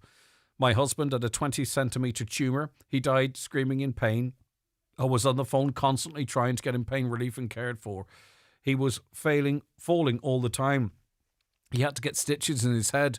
He was soiling himself and having to sit in wet clothes. He never got any pain relief and we knew that he was in pain. When the doctor finally came in with morphine, he lasted 1 day and then died the next day. I can't forgive myself for putting him in there. It hurts me so much. Well, can I say one thing, please? Forgive yourself. You did what you thought was the right thing. And I'll tell you who would be really, really angry if you were beating yourself up the way you are to your husband. He would not forgive you for not forgiving yourself. You thought that you did the right thing, and you put your trust, as thousands and thousands and thousands of people did. You put your trust in an institution that you thought you could trust, and it was they that let you down, and it was they that let your husband down. The one person that didn't let your husband down is you. Okay, you did nothing wrong whatsoever. And please unburden yourself of any guilt or self-responsibility you have. You did absolutely nothing wrong. The people that were supposed to look after your husband, they have questions to answer and try and get those answers. But you have done nothing wrong in this situation. You could never have known that this would be the case. It's very, very difficult caring for someone, especially someone with Alzheimer's. You did 5 years of it and you could no longer care for him at home. You simply couldn't. And you made a decision that was best for him. And unfortunately, you were let down. It's not your fault. So please give yourself a break. Your husband would not want, I'm 100% sure your husband would not want you to feel the way that you did. It's not your fault. It is not your fault. The behaviour of management and the lack of materials and staff who seem untrained is not acceptable. Perhaps 50 patients should be the maximum allowed in one home. The costs charged should be adequate. The word greed comes to mind. Well, I suppose, and that comes in from Grania, I suppose it depends on how many beds there are, how many staff there are, how big the building is, but I do take your point. Right, legal questions to Seamus Gunn on the way, but actually I got a lovely handwritten letter, by the way, and it reads as follows. Could you please play a special request for our mum, Kathleen O'Hagan, who will be celebrating her 90th birthday on Friday the 6th of June. She's raised 12 of her family, 7 boys, 5 girls, all who are still living. She has 33 grandchildren and 14 great-great-grandchildren. She's a mum in a million. She's beaten breast cancer, but now she has lung cancer, never smoked in her life or drank alcohol. She always fights on. She's a great believer in prayers. I always take her and Dad to Doon Well and Knock. Thanks so much, Greg. Enjoy your show. That comes in from this very special lady's daughter, Anne McHugh. So a really big special request for Anne's mum, Kathleen, who's 90 today. I hope you have a wonderful day. I've played requests actually on the show for you before. I know Kathleen, because you're an incredibly popular woman. But what an amazing family you have. 7 boys, 7 girls, 33 grandchildren and 14 great-great-grandchildren. We'll keep you in our thoughts in our home, by the way, as you take on your latest battle. And we hope that you have a fantastic day. And look how many people you have around you. It's absolutely wonderful. Okay, thank you very much, Anne, for sending that in. It's lovely to get a letter. Greg, wish Rosemary Wilkin a happy 70th birthday today from the McCorkle family in Carragart. Happy birthday, Rosemary. I hope you have a wonderful day as well. All right, as I say, coming up after the break, we have Seamus Gunn joining us with... Well, we're going to have a little bit of a conflab, a bit of a chat, and then he'll answer your legal questions. There's still time to get them in. 086 60 25,000. It's time for Vision Ireland Bingo on Highland Radio.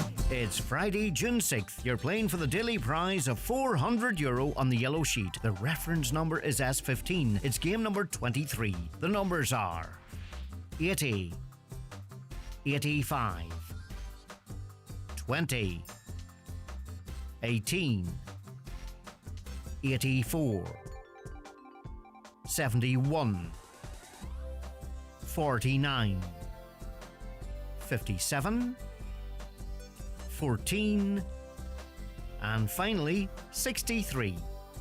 Phone your claim to 9104833 before midnight, leaving your name, contact number and the name of the shop where you purchased your book, and we'll call you back the next working day. Get all your Vision Ireland bingo information at highlandradio.com.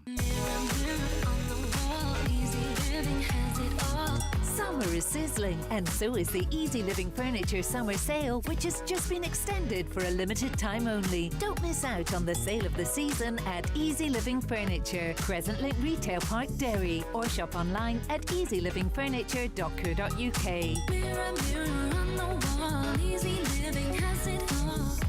Easy Living Furniture, luxury furnishings, affordable luxury. Step out of the ordinary and into the new Lexus LBX, because this is the luxury compact SUV reimagined in every detail, where style, elegance and innovation define a new kind of driving experience. It's your world. Make it extraordinary. Experience the new LBX Hybrid at your Lexus retailer, available with a range of flexible payment options. Lexus. Experience amazing. Your local dealer is Lexus Letterkenny. Raise funds for your charity with RSS Promotions. Enjoy a thrilling live night at the races with real jockeys, not DVDs, the only one in Ireland. Plus the Cube lip sync battles and more. Fun, interactive entertainment for all. Book now via RSS Promotions on Facebook or call 087 237 1478. Today's 9 till noon show is brought to you by Atlantic Travel in Letterkenny. From radio waves to ocean waves. Atlantic Travel, your cruise holiday experts. Visit atlantictravel.ie. You're very welcome back to the programme. Right, now we are joined on the programme by Seamus Gunn of McLaughlin Gunn & Co. Good morning, Seamus. Morning, Greg. Nice to be with you. It's great to have you back on the show. Before we get to some legal questions, Emmanuel Macron, artificial intelligence, discuss. Well, yes. I thought this might intrigue you a little bit, Greg, as well, because it's a sort of it's a journalist type story, and it gained traction maybe sort of at middle of last week, and then some more afterwards, because what I thought was fascinating about this is not the obvious about the shove or the push, which was interesting in that later Macron said he and his wife were bickering, or rather joking or whatever.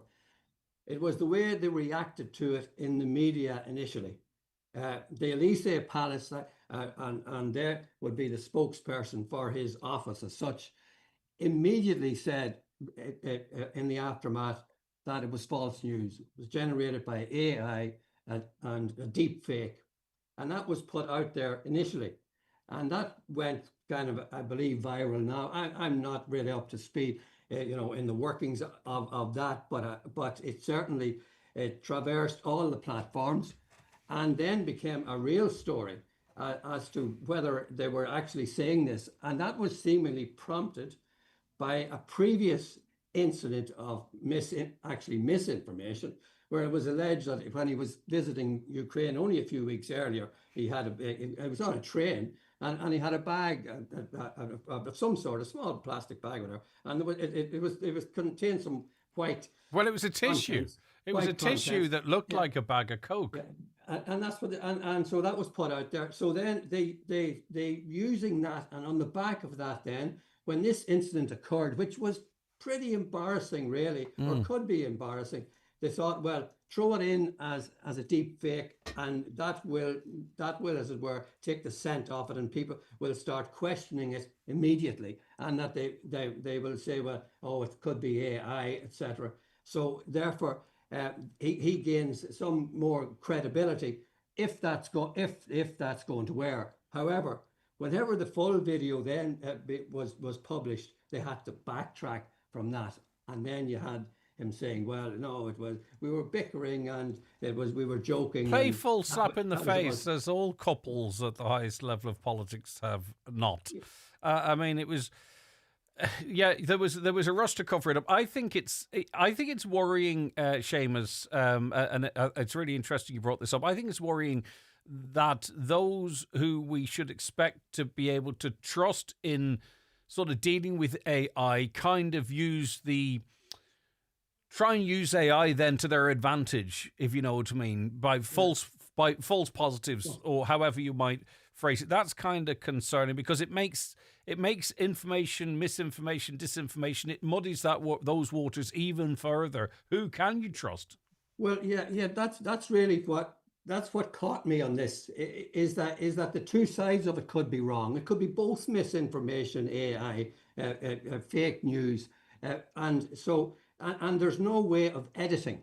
There's no way of sifting through. There's no way that you or I, Joe Public, can say, watching something on some of the platforms and as news, and say, oh, yes, that's perfectly true. Now, you used to be able to trust certain outlets for your news, say Reuters, like world renowned, and say, but if they're being fed AI, then you could say, well, could you question that as well? And the whole aspect of news reporting and truth and fiction becomes totally blurred, and you're left in what I would consider to be no man's land. Now, like even this week, bringing it right back home, that terrible tragedy down the country in the Midland, Carlow, last weekend, where a young man, self-inflicted wounds, went into a supermarket, had a firearm, a shotgun, I think. He fired some shots into the roof of it, and then he inflicted the fatal injury on himself. Now, immediately after that, and this is interesting, and it has been mentioned, even I think our own Taoiseach has mentioned this, about this type of misinformation. There was over 350,000 views on X, in which it was stated that there was seven people killed, including a child, in that particular incident. And it was absolutely and totally fake. And believe it or not, I up to yesterday, I don't think it was taken down as of yet. So, well, no, because those that are engaged in that kind of activity, they are not going to sacrifice the views and the likes. They just put up another video saying that, okay, on this occasion I got it wrong. Just one question in relation to that, Seamus. The Gardaí took a step, and I wonder how well it was thought out. I understand why they did it. They very quickly came out and said that the person with the weapon was a white Irish male.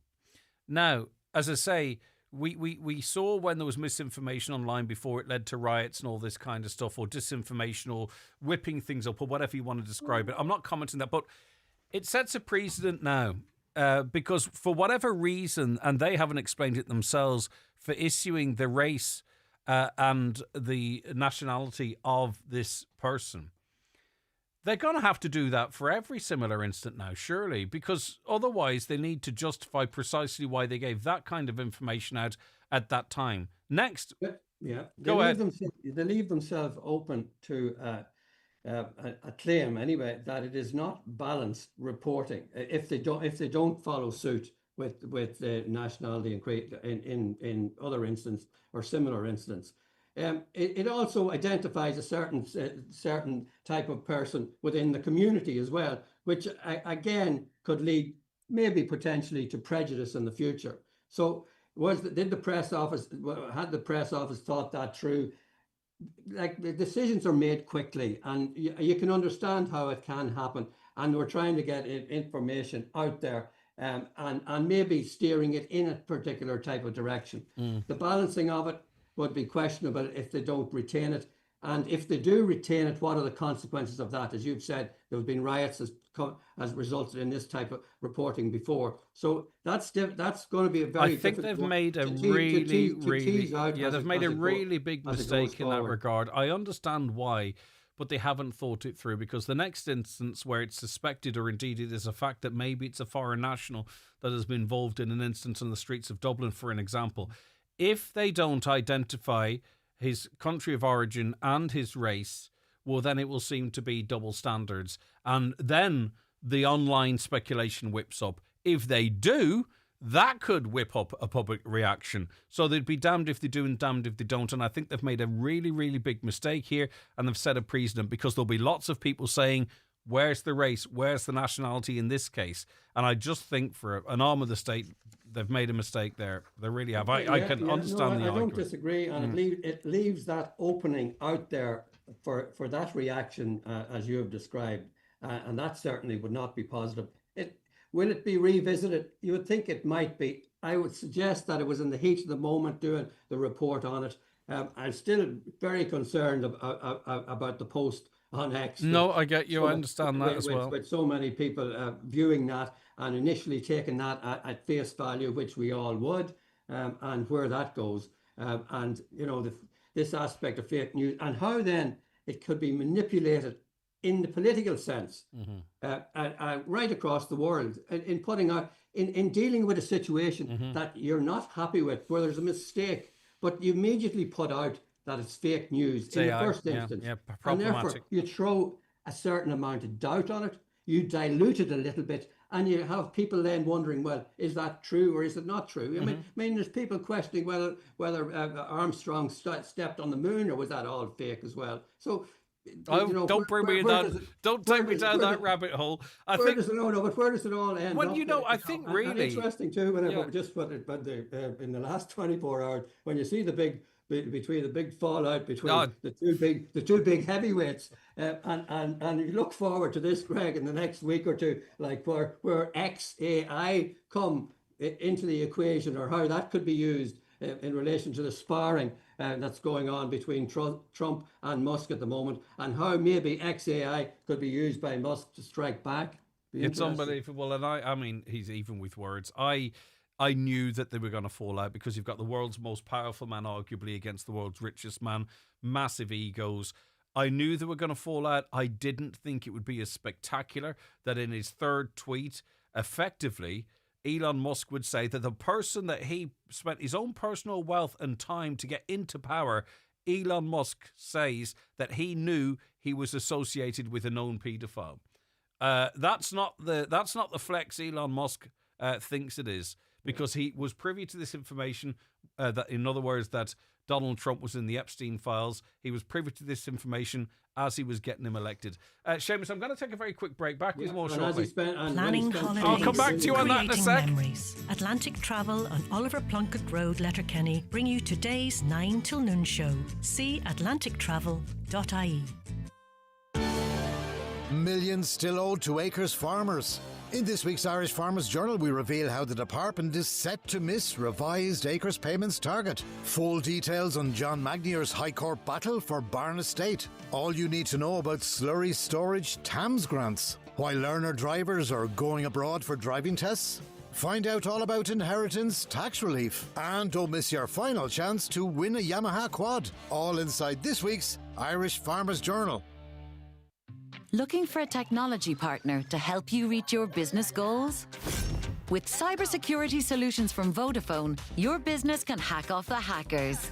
And with our collaboration tools like Microsoft 365, your business can bring the team together, wherever they are. Keeping your business secure and productive. Make technology work for you with solutions and support from Vodafone. Search Your Business Can today. Meet the refreshed Volvo XC60 Hybrid, an electric SUV with a backup plan. Its electric range of up to 80 kilometers means you can do the daily commute emission-free. Then switch to the petrol engine for those weekend road trips without limits. Book your test drive at volvocars.ie and be the first to experience the refreshed XC60. Or explore all the other fully electric and plug-in hybrid cars available at McGinley Motors. Volvo Cars for life.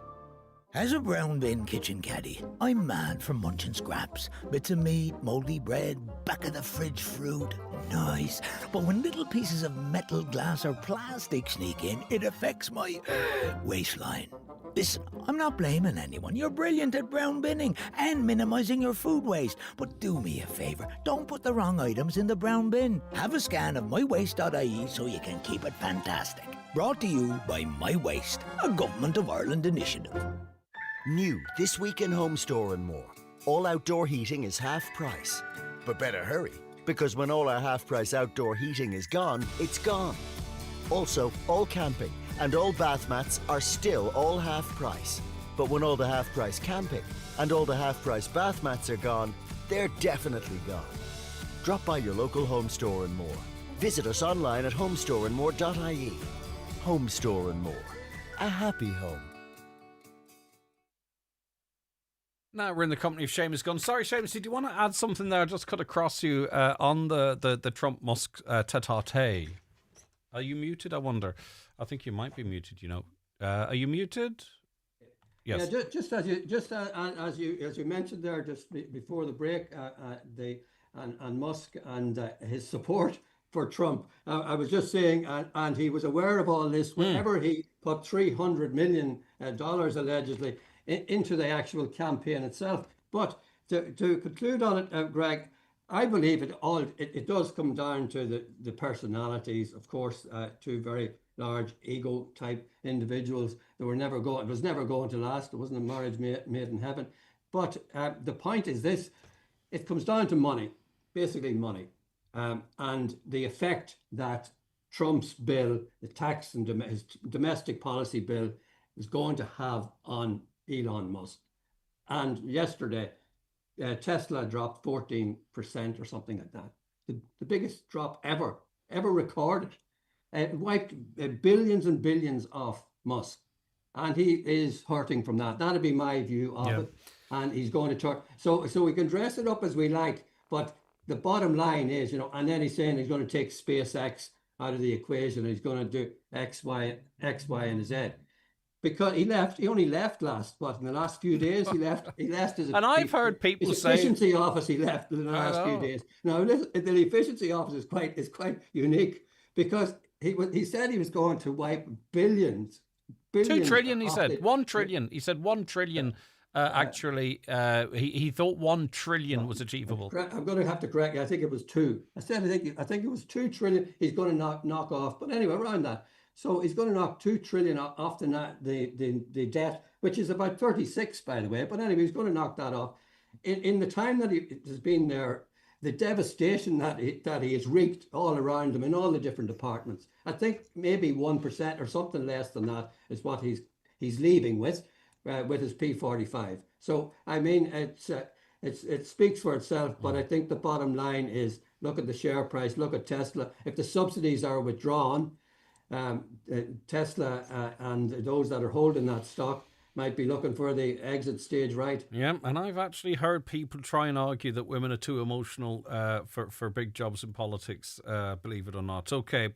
Seamus, if a tile came off your roof due to the storm and it damaged your car, does your house insurance cover the repair of the vehicle? I would think it's probably unlikely, Greg, that would cover it. Obviously, the terms and conditions of a policy, or the individual can look them up itself. But in general, the damage caused to the house with the tile coming off or the slate coming off, that will be covered under the terms of the house policy. Now, if it's a situation where that slate has damaged the car and is owned by the individual, well, for me, I would see that as a separate incident, and it's likely that the car policy, if it's comprehensive, will cover that. If it's a third party that is actually, unfortunately, has the car damaged, then it's a third party claim. And for that, you come back to the point of you have to establish negligence. And it has been, said down through the years, like a storm is nobody's fault, and that's perfectly true. And it's also been described as an act of God, maybe more like an act of the devil. But you'd have to establish some type of negligence if you were going to go down the route as a third party claim. But I would see this as more the car insurance would cover the damage to that, and the house would cover. What household policy should cover the damage caused to the house in it. And if it's a landlord and tenant situation, which is often very common as well, usually the landlord's insurance would cover the damage to the structure of the house, while the tenant would have to insure their own contents of the house. So if that is some help, but I see them as slightly distinct, and as a third party issue, you have to establish some type of tort. And that may not be easy, because you could be met with the defence of, oh, it's an act of God, it's a storm, it's nobody's fault. Yeah. Check your excess to on your car insurance. Yes, I don't know how much it will do up to whatever it is. Yeah. I have been with my partner for 20 years. We never married, but we have 2 children together. I moved into his home, and now I'm having to move out as we are separating. What, if anything, am I entitled to? It's tricky. It is tricky. There are just last year, there's a new Family Courts Act that's come in towards the back end 24. Now it's to be introduced over a period of 36 months. I'm just mentioning this in passing because there are going to be divisional courts within the current court structure in the district court, circuit court, and high court, which will be specifically designated for family law. And that's a very positive development if they can get it right, and if they have the infrastructure there in place, and also the personnel that's going to be needed, and have to up personnel in order to service it. This situation, and that might need to a bit more streamlining in dealing with family law issues. This situation that has arisen, as the caller describes it, is one where there may very well be a claim to be made by the individual against their partner if they have 2 children together and they have lived in a particular property in a dwelling as their family home during the course of their relationship. There may be a claim to be made that there is equity established in that. Obviously, and this is the new legislation again has highlighted this, it's the consideration of the welfare of the child that is absolutely paramount. So this is said here, as mentioned, that there are actually 2 children within this relationship. So I see that if there's a split, there may be a situation arising where certainly maintenance would have to be looked at. And then the next aspect may very well be access would be an issue with regard to whichever party has custody. And custody could be another matter to be teased out. And then whether or not they're entitled to a share in a property, that will depend on what type of contribution or what commitment they made to it. It is slightly more complicated in that I think the caller says moved into a home that belonged to the partner's family rather than belonged to the partner. But at the same time, I wouldn't be disemboweled from saying that that there is potentially a claim there of some equitable interest in it. But you would have to again go into the full background of the circumstances of the parties, what they actually contributed to it over the years, etc., and work from there. But those are the headings that you think you'd be looking under. Just time for a quickie. Can I add my wife's name to my house without affecting my non-contributory old age pension? Well, it's probably a question for the Department of Social Protection and Family Affairs, but in relation to the OAP, it's means tested, that we know, and the adding of an individual, I think it makes good sense. It makes good legal sense for this reason, and maybe this reason alone, that if the house is jointly owned, in that circumstance, if one passes away, the survivor automatically succeeds to it. So, and I don't consider that that's an actual asset that would be taken into account and reckonable for the purpose of assessing the pension. It's not as if they're getting an income of it, they're living in it, and it is just maybe putting regularizing the situation for succession. So if you want me to make a call on it, I think not. Okay, brilliant. But check with the relevant department. Seamus Gunn of McLaughlin Gunn and Company, thank you so much. People can contact your offices in Letterkenny and Ramelton, and also online. No Yes, AI so. either, by the way. It's genuinely officially him. Yes, I think so. Yeah, I don't believe it's AI. We haven't got to that stage yet, but maybe this show, maybe there might be a segment someday, and someone will do that as well if we live long enough, Greg. But yeah, we should be there. Donegalsolicitor.ie, or just keep it simple, gun.ie. Thank you so very much indeed for your time. Now, Mr. Tony Canavan has some very pointed and serious questions to answer as it relates to the decision-making process that selected Sligo University Hospital for a surgical hub. What was the business model? What was the argument? What was the decision-making factors? What came from Letterkenny? What were the considerations there? Why was Sligo considered over Letterkenny? And just to be very clear, and I'm sure my next guest is of the view, no one's looking to take this from Sligo. I think the idea is that there's certainly the capacity for two. But I referenced a little earlier on a statement from Minister Charlie McConnell-Logan. It came from others as well, that there was a commitment that this decision would be reviewed and there'd be a further meeting with Oireachtas members or public reps in a week or two. Now, through the offices of Pádraig McLaughlin, TD, we learnt yesterday that in fact the decision has been made, it's been signed off, and it's going to be on the Minister's desk next week. This is huge. Deputy Pádraig McLaughlin, Sinn Féin whip and spokesperson on fisheries and the marine. Your reaction to how things have developed over the last day or two? Well, I said directly to Tony Canavan at the meeting where all of the Donegal public representatives, the TDs, senators and the councillors are on the HSE forum. There's also consultants present at that meeting from Letterkenny University Hospital. And we made it clear, united, that there has to be a surgical hub in Letterkenny. That we're tired of the discrimination that we've encountered for far too long. And that's, you could not justify, if there's one surgical hub, it has to be in Letterkenny, clearly based on the evidence, the population, the demand in the hospital. But we would very much be open to two, one in Sligo, one in Letterkenny, if that can be done. So that was how it was left. He said he would review and reflect on what we'd said. But I had sent on some questions because the follow-up meeting was to be 3 weeks later. And I had sent some follow-up questions and they weren't answered. And I sent them again because they were looking forward to tie us down to a date for a meeting in a few weeks' time. But I hadn't got those questions answered. And what they were was, has this decision gone to the HSE board? Who makes the final decision? Is the minister involved?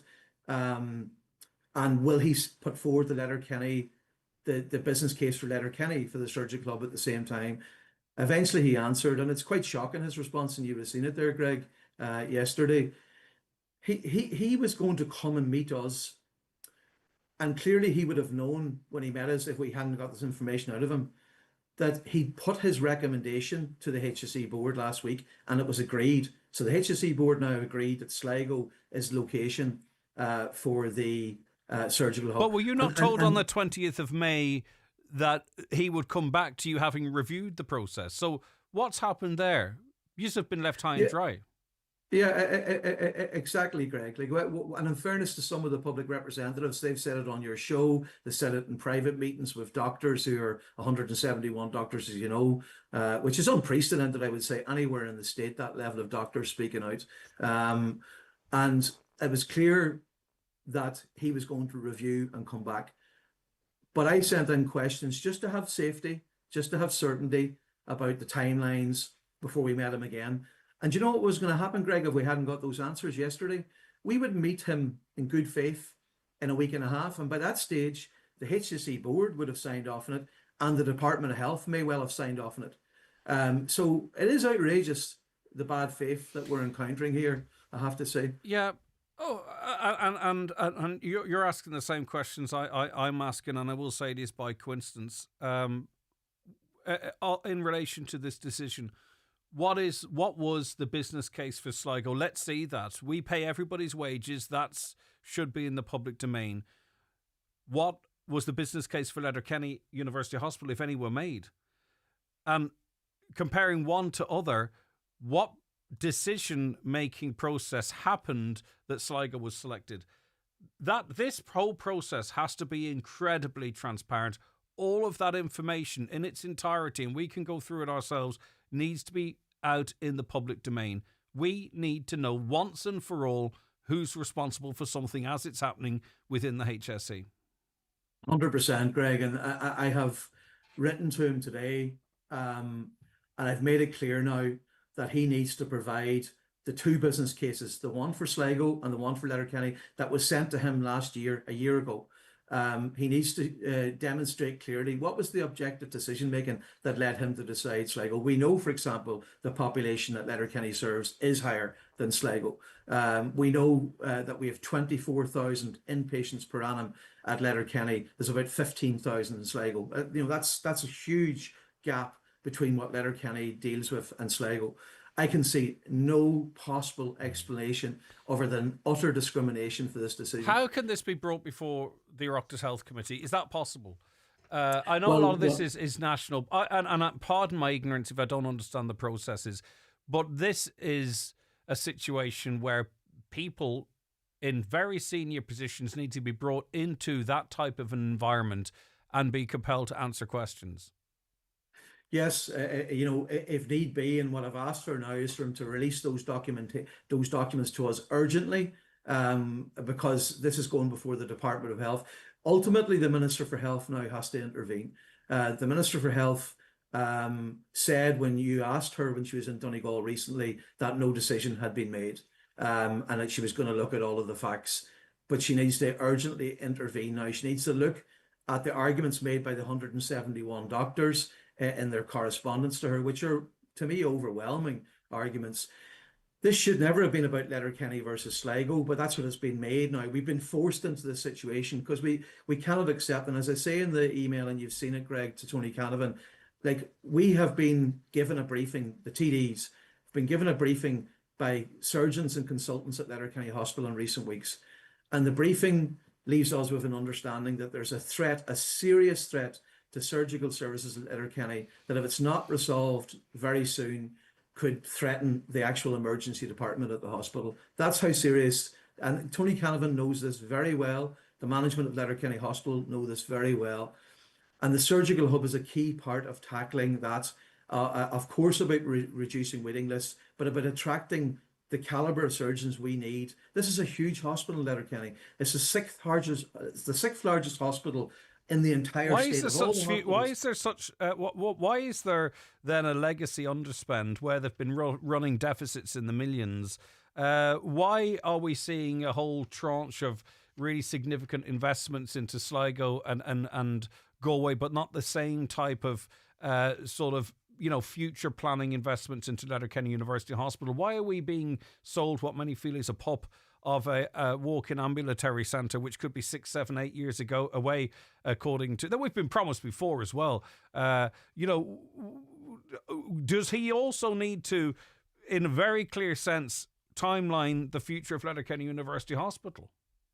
Yeah, it's much like the surgical hub is a must-win for all of us in Donegal. We have to win this battle, but there's a bigger issue. And I've said to you about the Sligo Hospital deals with around 15,000 inpatients, people who stay overnight every year. Letterkenny, 24,000. Letterkenny's way, way bigger. And we're the 6th largest hospital in the state. But if you look at the budget, the actual amount of money that Sligo and Letterkenny receives every year, it's almost identical. The funding model has always failed Letterkenny for a long time. I can't remember exactly who was in the HSE tried to argue that meant that Letterkenny was getting the same money as Sligo, as if we're so stupid that we wouldn't divide the amount of patients into that amount of money. Yeah. And as you know well, Greg, both hospitals are Model 3. If you look at Letterkenny, the 6th largest hospital in the state, if you look at inpatients, but I don't compare it to the Model 4s as a higher level of complexity in those hospitals. But if you look at the Dublin hospitals, which have less inpatients, they get double the budget that Letterkenny, the funding model has failed Letterkenny for a long, long time. What does that mean? That means that we have not the ability to attract the doctors, surgeons, nurses that we need to the hospital. And we have people in the emergency department. We have people waiting long lists. Like Letterkenny has the longest waiting list of any hospital in the Model 3. This is willful discrimination. Is this going, from your perspective, because I've already outlined earlier on the show, from my perspective, our perspective, this is not going to go away. Is it going to go away as far as you're concerned in the minds of the five Oireachtas members? Because we are we are seeing a situation where there is genuinely full cross-party support for this. Are you going to allow it to go away? Because that's what the hoping happens, I imagine. Thanks for asking that question, Greg. The good news is at that recent meeting with Tony Canavan, all of the public representatives, which hasn't always been the case, I'm sorry to say, but they were all on the one page. They were properly briefed by the doctors and surgeons, and they stood up for the people of Donegal united. That needs to stay the case. And I said to Tony Canavan, and I would be saying it to the Minister for Health too, if they do not do what's right by our people, we will go out on the streets again. We did it over cancer services, 15,000 people. If we have to do that in Donegal again, we had to do it for defective blocks. We shouldn't have to do it. It's wrong that we're forced to come out on streets to get what everybody else gets across the state. If we have to do it, we will do it. But we have to do it united. Final question, and of course, do you have faith in Tony Canavan? No, I don't have faith in Tony Canavan, how he's handled the surgical hub issue. Absolutely not. He could not have been more clear. The opposition, the arguments from the Donegal public reps, and in good faith, people said he was reviewing his decision. And after persistent questioning from myself, we've now discovered he actually sent it up the line and stood by his decision. And we have to undo that. We have to go over his head now to the Minister for Health and get this sorted out. All right. Deputy Pádraig McLaughlin, thank you very much for your time. News is going to be about a minute late. Today's 9 till noon show is brought to you by Atlantic Travel in Letterkenny. From radio waves to ocean waves. Atlantic Travel, your cruise holiday experts. Visit atlantictravel.ie. The moment you got told the good news. Rob, you made the panel. When the lads added you into the group. Skipping nights out, missing the crack. Rewatching classics and learning new tricks. Being driven to the biggest game of your life.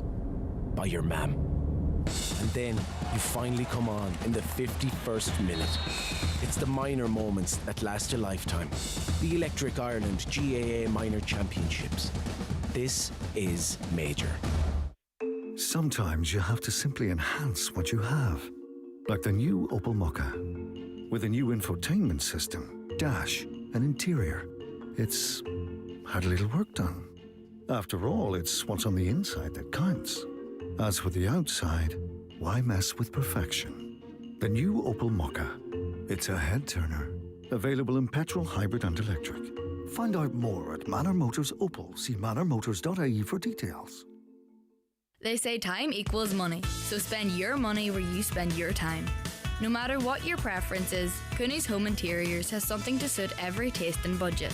With our extensive range of home furnishing to fit every room and style, from mattresses and beds to rugs, mirrors and suites of furniture. Visit us in store today and see for yourself what Cooney's have to offer, and let us help you make your dream home a reality. Cooney's Home Interiors, Letterkenny Retail Park. Huge range, great prices. Highland Radio weather updates with McElhenny's. Find all your summer essentials from fashion and accessories to beauty and homeware at McElhenny's. Explore more in-store or shop online at mcelhennys.com today.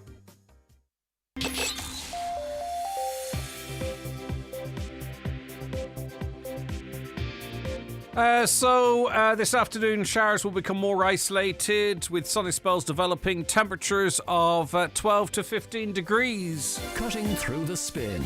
The 9 till noon show on Highland Radio. OK, it's 11:minutes. Let's get a news update, and it's over to Donna Marie Doherty. Thanks, Greg. Good morning. Sinn Féin says the government could house every family in Ireland if it wanted to. The party has obtained figures which show at least 1 in 4 boarded up council homes have been vacant for over a year. It's emerged that 155 council homes are currently vacant across Donegal, with 82 of those having been out of commission for 12 months or more. Donegal Deputy Pearse Doherty says he's sick and tired of the blame game, especially whenever the country is facing a housing crisis. A teenager has died in a road traffic crash in County Kildare. A second teen was injured in the collision in Newbridge last night. Gardaí and emergency services were called to the scene in the Barrettstown Road in Newbridge just after 8 o'clock last night. There's been a tenfold increase in fraudsters targeting Bank of Ireland customers with a sophisticated scam. It aims to trick people into transferring their money into bogus so-called safe accounts with convincing fake texts and calls. Bank of Ireland says there's been a dramatic spike in the number of customers targeted by the scam in the last 24 hours. A diversity in decision-making project has been launched in Donegal. The cross-border project aims to support inclusive leadership, cross-community engagement and cultural understanding in the county. Supported by Peace Plus and funded through Donegal County Council's Peace Plus local co-designed action plan, the initiative seeks to build a more peaceful and cohesive society by enhancing the participation of Black and minority ethnic communities. And finally, the US and Israeli-backed Gaza Humanitarian Foundation says all of its aid sites will remain closed until further notice. The groups urged people to stay away from distribution centres for their safety. It shut down its network on Wednesday, and just 2 venues opened yesterday following a series of deadly shootings. That's all for now from the news desk. Back with more at 12 noon. Thank you, Donna Marie, and we'll be back with more on the 9 till noon show after the break.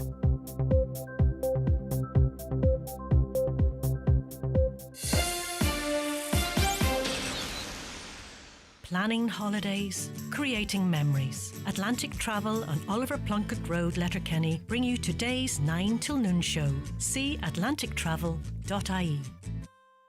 75 years ago, SEAT set out on a journey to create cars that move people in every sense. From the iconic Ibiza and Leon to the family-friendly Arona and Ateca SUVs, designed with style and practicality for those who expect more.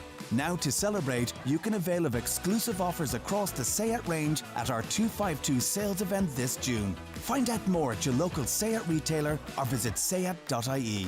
SEAT. Expect more. Your local SEAT dealer is DMG Motors, Clar Road, Donegal Town. Telephone 074 9721 396. Mr. Blue Sky, please tell us why. Have you got your Euro Millions ticket yet? Play responsibly, in-store, in-app or at lottery.ie. The National Lottery. It could be you.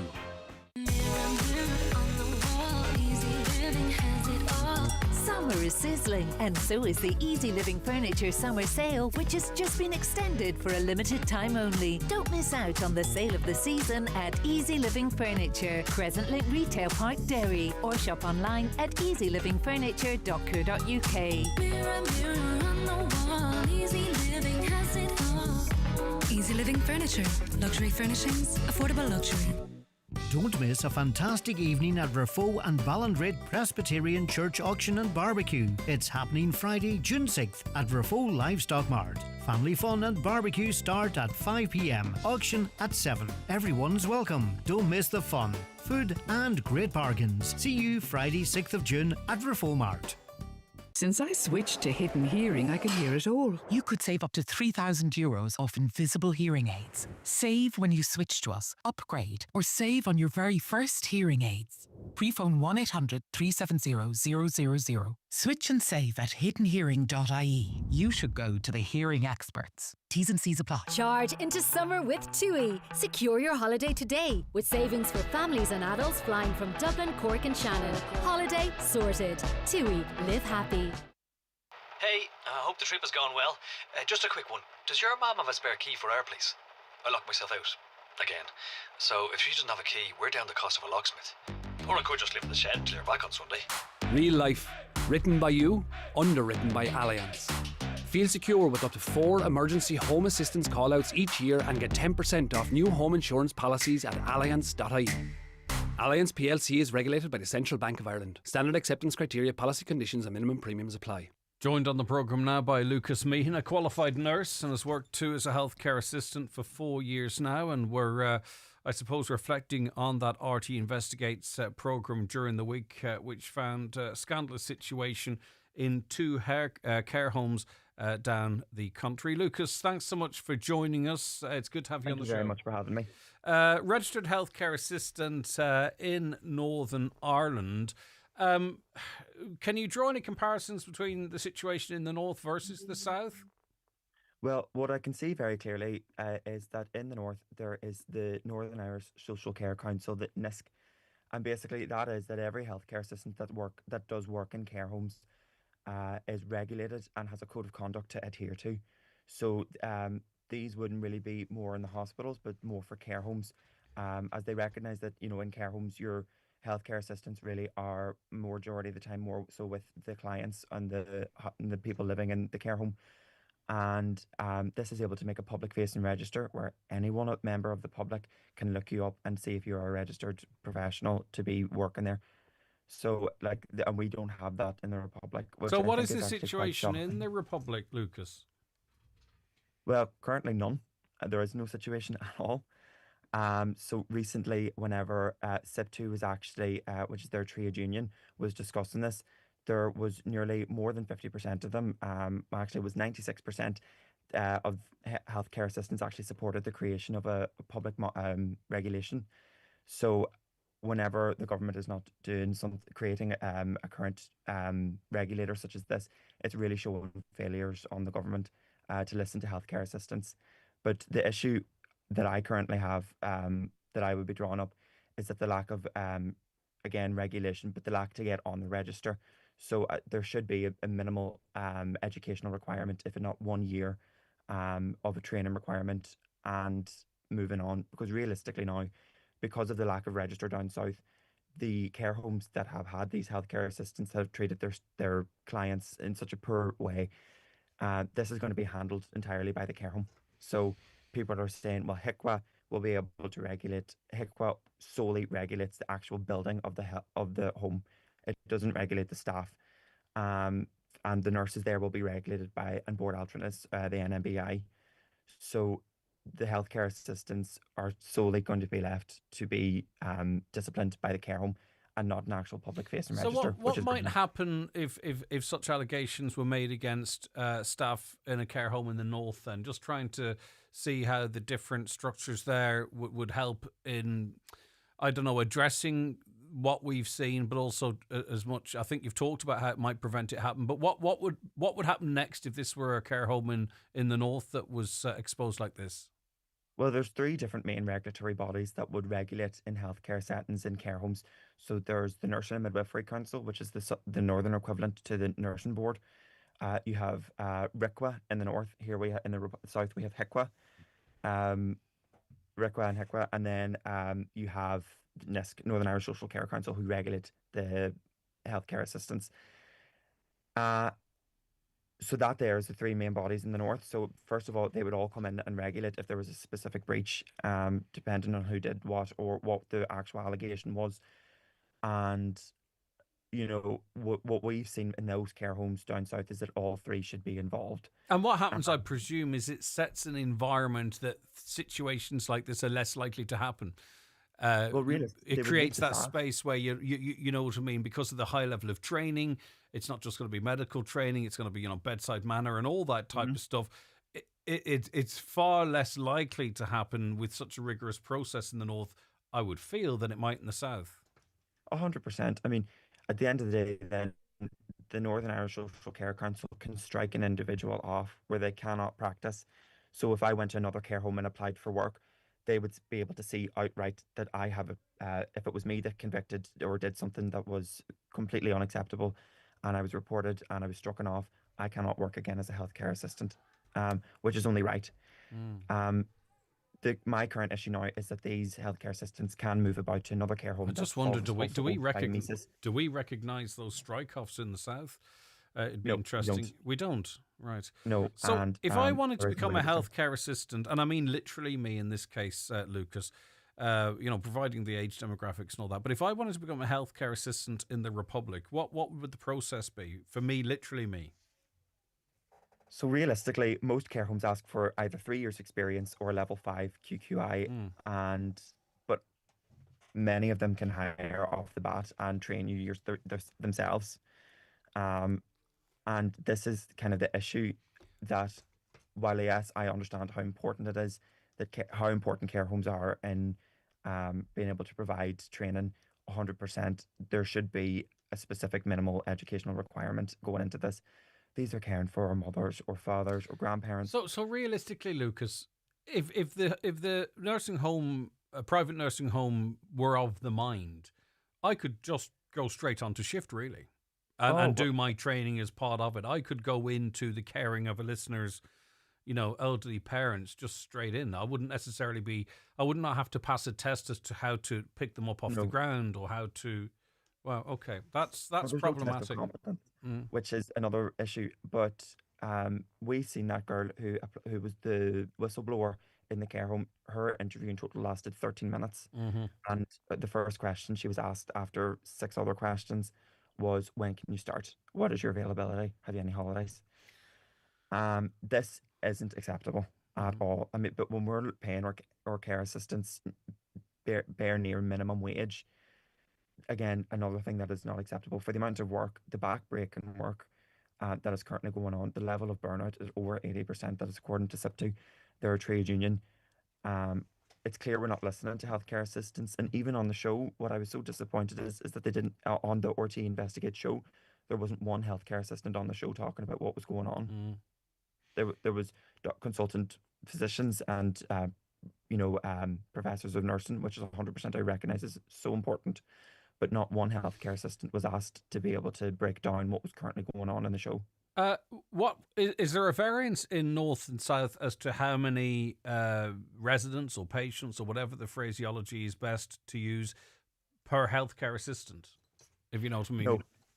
Well, and this is another thing that could be very much so dragged out. So we've seen that in one of the care homes, one of the care managers was saying that the safe ratio is 7-1, which is not true. So there is actually no real limit, which is another thing that's wrong, because as everyone would know, anyone who works in healthcare would be able to tell you safe staffing saves lives. And I mean, say for example, it even was 1-7. If someone goes on break, someone now has 14 patients to look after, and God forbid 3 people buzz at the same time, which we've seen happen again in the care home in Portlaoise, that there was 3 or 4 people buzzing at the same time, and if someone's on break for maybe half an hour, you're left with yourself and another person maybe who has their own 14, and now if you want to combine it, you now have 28, and 28 people for maybe 2 staff isn't safe at all. I mean, and you're looking after people maybe with dementia or Alzheimer's, and dementia itself is just an umbrella term, but people with dementia who are maybe thinking that they can walk when maybe they can't, and they have to use the toilet, so they'll get up themselves, and you need to keep a close eye on these people. And because they are still people, and this is their home, they still have a right to privacy, which they did not, get at all, because they were keeping them in the one day room for over 6 hours, and there was no understanding of what they wanted to do, what they wanted to try to do. And when they were clicking out the activities that they had carried out throughout the day, they said talking to staff is an activity, which it's not. Wow. Okay. I mean, people will notice that maybe some of the accents were foreign accents, if I could put it like that there. But I mean, that was inevitable, isn't it? Because we're incredibly, certainly in the South, we're very reliant on foreign workers who were low paid, and it would make you wonder too the level of training. Given the example you gave earlier on, the 6th question, when can you start? So come to Ireland, the wage might seem good to you at the time, but it's tough old work, perhaps with not enough support and training. But that is what is specifically clear. So we are having people then maybe being Garda vetted, and not knowing maybe their home history, if they've worked, because again, there's no public facing register, so we can't actually determine how long maybe they have been working in their own home, if they were internationally qualified. So like nurses coming into the country, you'd be able to see how long they've been working for, as there's a public facing register for nurses in every country. But for healthcare assistants, we are falling down behind that European average. I mean, when Finland, Germany, Belgium, France all regulate healthcare assistants, have a public facing register with a minimal educational requirement, we're really falling behind the EU standard here. So what do we do then, Lucas? I mean, I know this is sort of, there's people higher up the scale than us to decide this. But, there's a few things confuse me. You've got big companies coming in and buying up nursing homes, and they say, there's good money in it. It's a growth area because we have too few beds for the amount of over 65. So that sort of paints a picture that might make it seem like an attractive area. But then we hear of other nursing homes closing down, that they can't, they're just breaking even, that there's no money in it for them whatsoever. So that would sort of suggest there's not money for extra training and extra wages.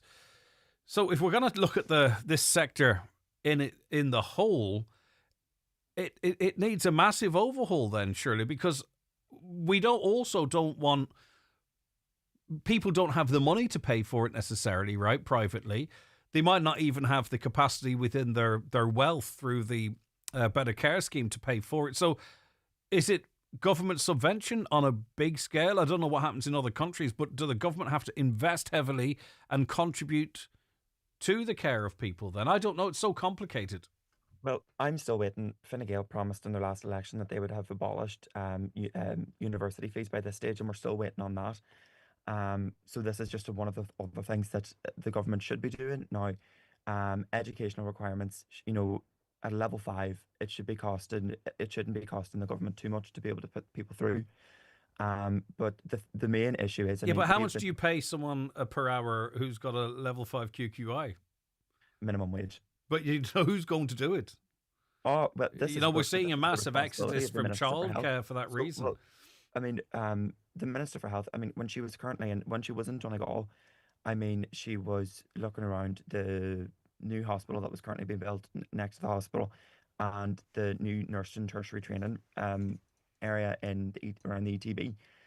And this is the same kind of stuff that we should be doing for healthcare assistants, tertiary training, realistic, the same as kind of the LCA or Leaving Cert Applied, which is earn as you learn.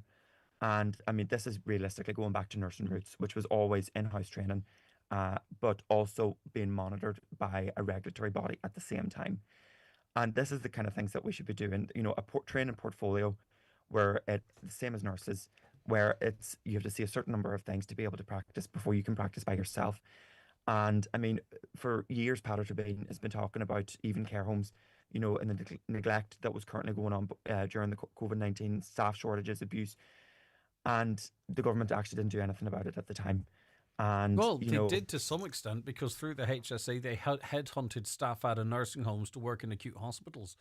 I know that's not what I'm not saying that's what you're referencing, huh? Safeguarding legislation has been in the No, I get that. I just that irked me at the time, and I just thought an opportunity to mention it there. You see, my problem that I have with this is that there's a commitment that HIC was going to go in, ride in on their steely horse and sort this all out, and then it will pitter away. And my concern is that nothing actually improves. And I'm getting so many contacts, a worrying amount of contacts of people who've are currently having bad experiences in nursing homes in Donegal, or have had very bad experiences. And what do we do, Lucas, to make sure that we don't fall victim of the news cycle that I'm a part of here, that we think HICWA fixes it all until the next big expose? Because, I think we need to be taking a social responsibility here as a people. 100%. These aren't just random people. These are family members who have either sold their home to the state to pay nearly €1,400 a week in care home fees, and are then being treated like they are. So what I would recommend for someone to do, if they are currently looking to escalate something, talk to staff, escalate it. You can ring HICWA itself. Now, just HICWA is different around the country. There are different people for different counties, and obviously the staff in Portlaoise have definitely failed in HICWA whenever it took them 14 weeks to investigate a care home after multiple rounds of concerns were escalated. Again, this is something that the Department of Health should have been doing whenever the Minister for Older People was discussing this. I was very happy to hear it, but he said that HICWA was set now a internal review of what currently went on, because due to the fact that he requested that to take place, HICWA should have been doing that automatically themselves. How does HICWA, with their often announced inspections, prevent or find out that a dementia patient is screaming for help from their wet bed. That's what bothers me. You know, like we could get a few HICRA reports that say everything's rosy, but how does that drill into making sure that if you went into some place at a certain type of day with a hidden camera, that you wouldn't still see this type of activity? Well, I think it's clear that the HICWA now needs to increase the number of unannounced visits, especially in areas that have been maybe reported, because this wasn't just out of the blue. Both of these care homes had been previously reported, and they weren't actually taken up on properly. Both of the reports on these care homes specifically mentioned short staffing. And I mean, whenever you're left maybe 1 to 8 patients, so I mean, one member of staff, maybe 8 patients. Realistically, Greg, all of these 8 patients might need 2 people for personal care. So what am I supposed like? It shouldn't be that their kind of thought process of 1 to 8. It should be 2 to 16.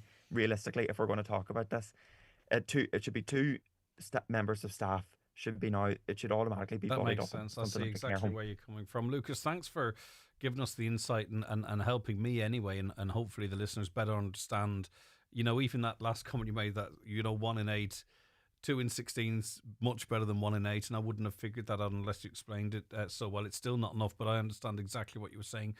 Lucas, brilliant to chat to you. I don't think we've talked before. I appreciate your insight. Thanks so very much indeed. That's absolutely perfect, Greg. All right. Thank you very Slán, much. Lucas. Take care. Bye-bye.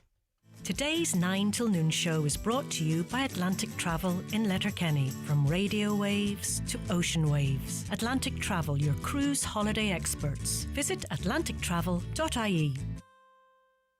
Celebrate summer this week at Centra with their amazing summer sizzler offers. Like Red Bull energy drink 4-can packs, €4 plus deposit. Club, Pepsi and 7-Up 2-litre bottles, any 2 for €4 plus deposit. And Kyo's crinkle cut sharing bags, $1.50 each. Centra. Live every day. I love how you leave me a little card telling me you've dropped by. And I know that you'll always drop back in person. You're so thoughtful. TV licence inspectors are calling now. You don't have to love it, but you do have to pay it. It's the law. Get your TV licence now at tvlicence.ie or at any post office. Brought to you by the Government of Ireland. Go electric during our 252 event and discover our full range of rewired iconic Ford cars, including the all-electric Explorer, the all-new Capri, and the Puma has gone fully electric, starting from €29,900. Ford have gone electric. Ireland is going electric. So what's stopping you? Go electric. Book your test drive at Ford.ie. Offer ends 15th of June. Price includes grant and BRT relief and excludes delivery and related charges. T's and C's apply. Brian McCormick Sports. New Hoka trainers in-store and online. Try the new Clifton 10, even softer as you take every stride. New range of colours for men and women. Different widths to suit your feet. Bondi 9. New colours for men and women. Take the Hoka challenge and see what fits you best. If you're road running or walking, maximise your comfort and support at Brian McCormick Sports, Main Street, Letterkenny.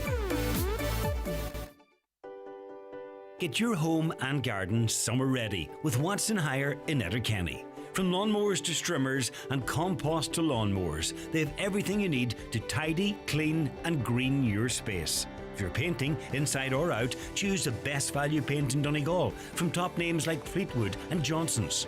Watson Hire, open 6 days a week at Lisnen and Letterkenny with great deals to have your home and garden looking their best. See watsonhire.ie. Highland Radio Time Checks brought to you by EirGrid, the operator and developer of Ireland's electricity grid. EirGrid, powering up communities, powering up Ireland. The time is... The time now, 25 minutes past 11. I do hope you're all very well indeed. You're very welcome along to the 9 till noon show here in Highland Radio. Thank you so much for all of your contacts today. I just do hope you know that we don't take them for granted and they're very much appreciated. Okay, a familiar face and voice sits before me. Katie McGee. Oh no, what have I done? I've broken the computer. I've taken a screenshot. Yeah, everything's good. I thought you meant that as in I'm here. Oh no, what have I done? No, not yet. I tell you, I hit something and something happened, but it seems to have resolved itself. How are you keeping? Katie, active age coordinator at Cara House Family Resource Centre. You really settled into your new role there, I've heard. Yeah, and all going good. well. So how's life? Very good. Yeah, very good. Very busy. We took a trip to Belfast this week on Tuesday. We went to the Titanic Museum, which was a really, really good trip. They've tarted that up a little bit, haven't they? Or jigged it up, sorry, I should say. I've never been before. I think they've done but something to it. But it is definitely worth a see if anybody wants to go up and have a look at it, because it's quite phenomenal, and it's actually very emotion provoking. Right. Yeah, like that. Yeah, because I think it humanises the tragedy, does it? Because Definitely a lot of does. people, it's entertainment, if that makes sense. Yeah, they have, like, which is quite phenomenal, an original life jacket, and it's in like a glass case thing, but I think there's only so many of them. I think there's 12 of them in the world or something like that. Okay. But yeah, so yeah, anyway, so that's what we did this week, on kind of social inclusion trip, so that was fantastic. And we have senior summer camp coming up during the summer, and loads of different things going on. But next, Just in relation to that stuff, how, if anyone's listening and they go, wow, okay, so is it older people that you took on the trip to Belfast, for an example? Mostly, a mixture of people? Mostly. Now, what the funding was for more in line with kind of social inclusion. Yeah, okay. In my role dealing with older people or senior services, you deal with an awful lot of social isolation. So it kind of fell in line with that. So I kind of took it on as something that you could do with a bit of a mixed But group. even the likes of the summer camps going forward and other initiatives that the Cara House Family Resource Centre has, people are coming of age, or maybe people have been widowed or something, and they would like to maintain sort of social connections and all that type of stuff. How does someone find out about more about sort of the Cara House Family Resource Centre and its work specifically with older people, Katie? Yeah, absolutely. Well, they can contact me anyway, and at befriending@carahouse.ie is my email address, and I have a mobile number as well, which I can leave here in studio. Exactly. Which people can contact me directly on in relation to any of the older people services, or anything as well that people think we should be doing. Because we're always open to ideas and that kind of thing as well, in terms of trying to give the community what they need. Yeah, so, for sure. Yeah. Now, it is Men's Health Week. Finally, a bit of attention on blooming men. Sick of listening about women. Should all be about the men. No, yeah.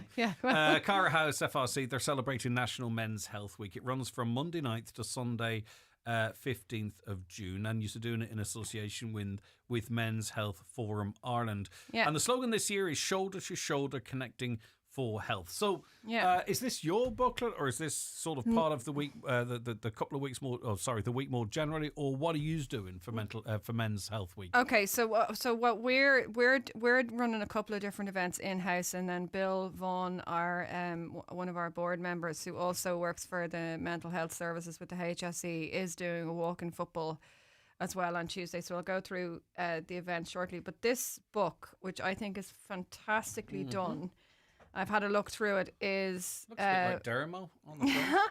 I know. They had to put a handsome man on the front, you see. Go on. But it's brilliant because it's actually it's put together by the Men's Health Forum Ireland. And so anyone who's running any events for the week can avail of these booklets for free, and then we can then pass them on to our service users and the wider community. So to give you an idea, tip 1, food for thought, talks about eating healthy, talks a little bit about your weight, talks about how you can fix problems as well. And actually there's quite a useful pyramid that shows you, the foods that, and it might not be as obvious as it seems, the foods that are good for you as part of a balanced diet, and those that are not. The practical, it's not a book, you know what I mean? It's information. Yeah. Tip 2, let's get physical. So what's the benefit of exercise? How can you exercise? something as simple as using stairs instead of lift. Often we associate exercise with getting a yearly membership with the local gym, blah, blah, or, doing a 5K. But there's good practical stuff about, sometimes just the choice of the stairs over the lift means, so it's very accessible stuff. And then it's onto mental health and so on and so forth. That's what right. I mean? It's not in your face. It's just useful info. No, it's kind of it's done in the style of like as you can see, as a comic almost. And we do have these little wallet size, like almost like flip card things that have like a few of the different pointers from it, like the key points from it that people can have in their wallets as well, which is nice and handy. But no, they're just a lovely resource, and like that, they're bright, they're easy to read. There's nothing like quite strenuous about it. It's you can dip in and out of it, check out different pages of it. You don't have to I read, think some of it's food for thought. Triggers an internal conversation or a conversation in the house. I think what I mean. It's a lot of it's practical, but it covers an awful lot. Socialising, join a men's shed, do whatever you want to do. If you're of a certain age, get involved with car house. And what the work that you do. It's just look after yourself. Yep, absolutely. So to that end, Monday, I should mention as well, every Monday from 11 to 1, we do have a men's shed that meet, and it's more coffee, tea and conversation, and they really, really enjoy it. And it's quite a big group that meet. And they just That's every Monday, yeah? Every Monday, they just sit and chat, and, I sometimes feel bad because, like, with the women, they kind of are more into like facilitators and having kind of like different maybe things to focus on or whatever. But with the and I have offered it, but I think they're kind of more no, we're happy enough to sit here and chat and just kind of be in each other's company and that.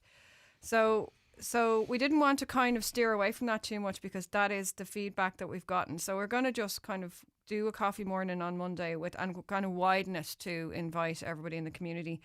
And then to give it that kind of health element, we will be offering free blood pressure checks Which as well. is something that is really important. Blood pressure is, there's some really, really scary stuff that's out there that you think, oh my God, I hope I never get that diagnosis or what have you.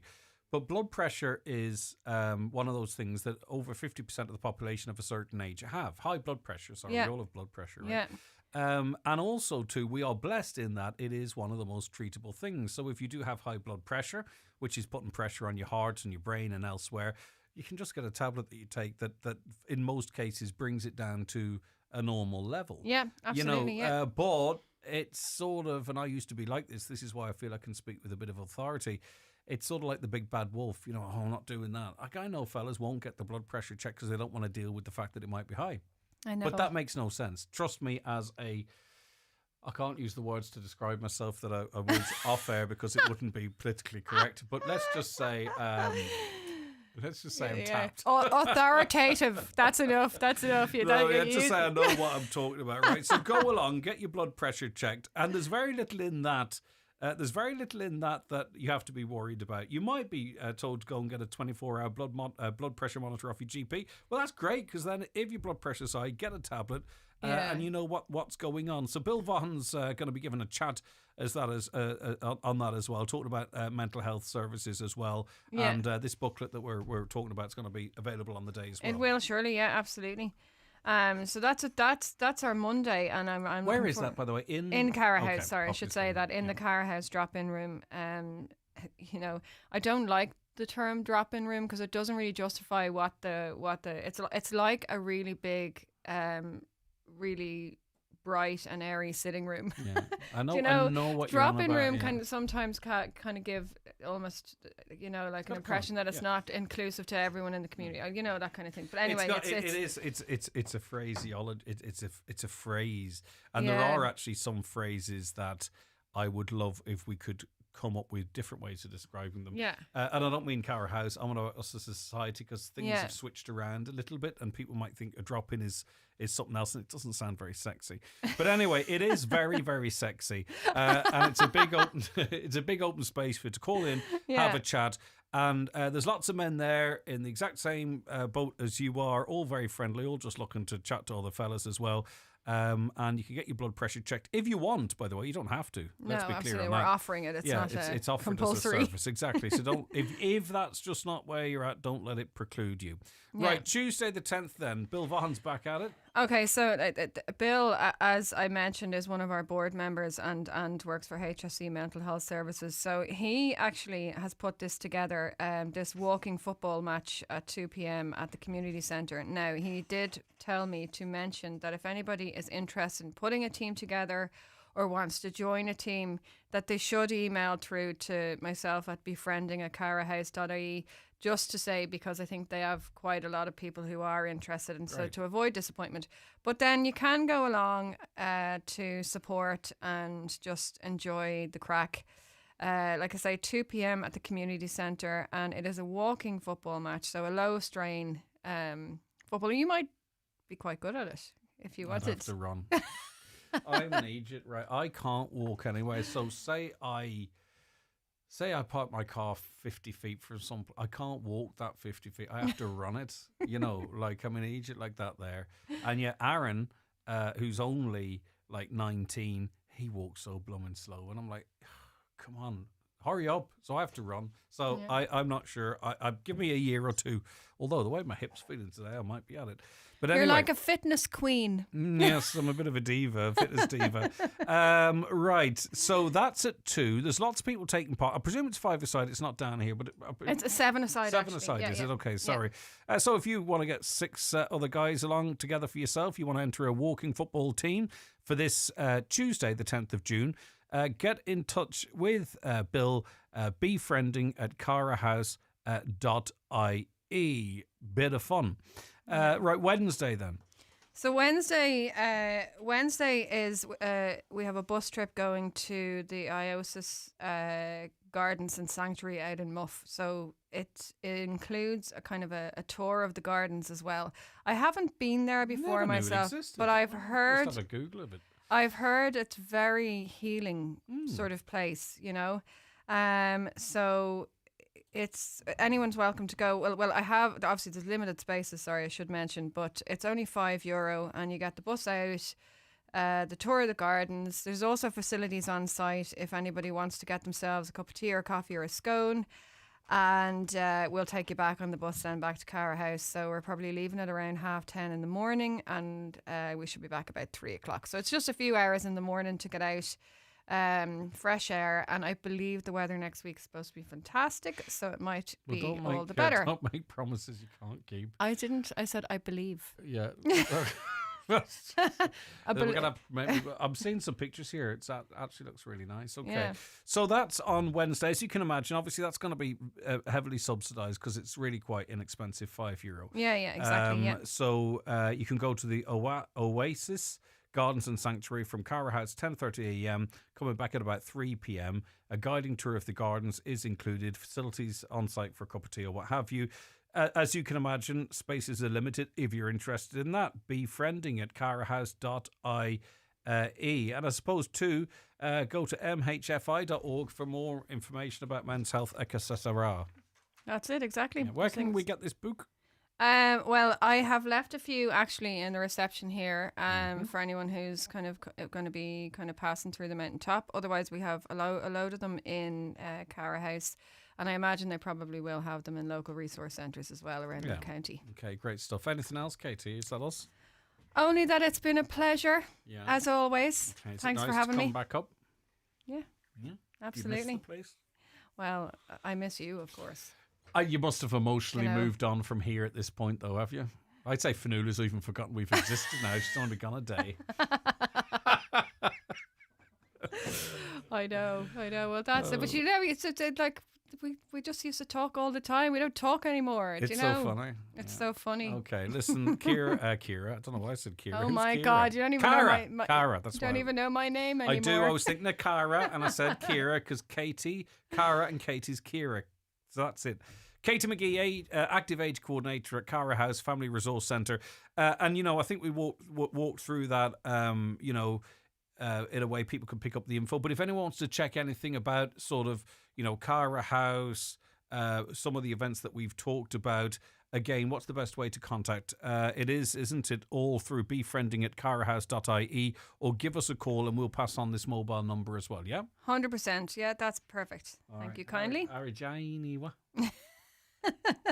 It's been a while. We'll be back after these. Planning holidays, creating memories. Atlantic Travel on Oliver Plunkett Road, Letterkenny, bring you today's 9 till noon show. See atlantictravel.ie. Hello everybody, it's Jerry Guthrie here, just dropping in to remind you about our big weekend of dancing this weekend at the Clanry Hotel in Letterkenny. On Friday night our special guests will be Michael English and his band, Damien Davis and Jack Kyo, and on Saturday night we'll be joined by David James and his band and Trevor Moyles. Tickets are available at the door. We'll see you at the Clanry this weekend. The closing date for the Bus Air and School Transport online portal is Friday, 6th of June. The portal will close for 3 weeks after this date. To make a payment or enter medical card details, go to busaaron.ie/school transport. Ticket prices remain the same as last year. A late payment may mean that a school transport ticket is not available for your child. An initiative of the Government of Ireland. Shop Homeland's June mega deals at your local Homeland or online at homeland.ie. Save 10% off all Snickers workwear, trousers and shorts. Very non-bio laundry pods, 51 wash, now only $13.99. Save 15% off all Royal Canine, Mini, Medium and Maxi Dog food bags. Offers end June 22nd. Visit homeland.ie. Nationwide delivery available. Celebrating 50 years, McDade's Bathroom Plumbing Tiles in Buncrana continues to be Donegal's go-to destination for stunning bathroom makeovers. With a vast selection of premium tiles and bathroom products, our showroom is your ultimate one-stop shop for crafting the perfect space. We've earned our reputation through expert advice, unbeatable prices and a dedication to customer satisfaction. Visit our showroom in Cockhill and Buncrana and see why we've been Donegal's top choice for 50 years and counting. Call us at 07493 63050. Celebrate Dad this Father's Day with a gift he'll love from Dunnes Stores, like Ferrero 24 packs and Butler's Twist Wrap truffles, now just €10 each. And keep him looking sharp with selected Gillette value packs like a Pro Glide razor handle and 7 blades pack, 2 for €38. Plus, you can save at the till with a 10 off 50 grocery voucher. Dunnes Stores, always better value. Terms and conditions apply. Voucher can be used in the next grocery shop of €50 or more. Right, so some seismic activity in US politics, and the way it is now, it's sort of like global politics. I remember ages ago on this show predicting, and I'm not unique in this, I think lots of people did, that eventually, you know, the world's richest man and arguably the world's, most powerful man, or certainly one of those with the biggest ego, that they would clash, that they would fall out. But I didn't anticipate it would be so spectacular, I'm not going to lie. Josh Wheeler's a PR expert at B Broadcast. He joins us now. Hey, Josh, good morning to you. Hey, Greg, how are you doing? I'm all right. It's very hard to assess. Like, I literally have eye strain from switching between Truth Social and X at this point. And, the speed in which the relationship between Donald Trump and Elon Musk has broken down is really quite remarkable. And I think particularly when Elon Musk stated that Donald Trump was on the Epstein in the Epstein files, and also too, given the fact that we know he knew this as he spent hundreds of millions to get this man elected, it's not quite the flex he thinks it is, I don't think. But I mean, could you have ever anticipated it could get so messy so soon?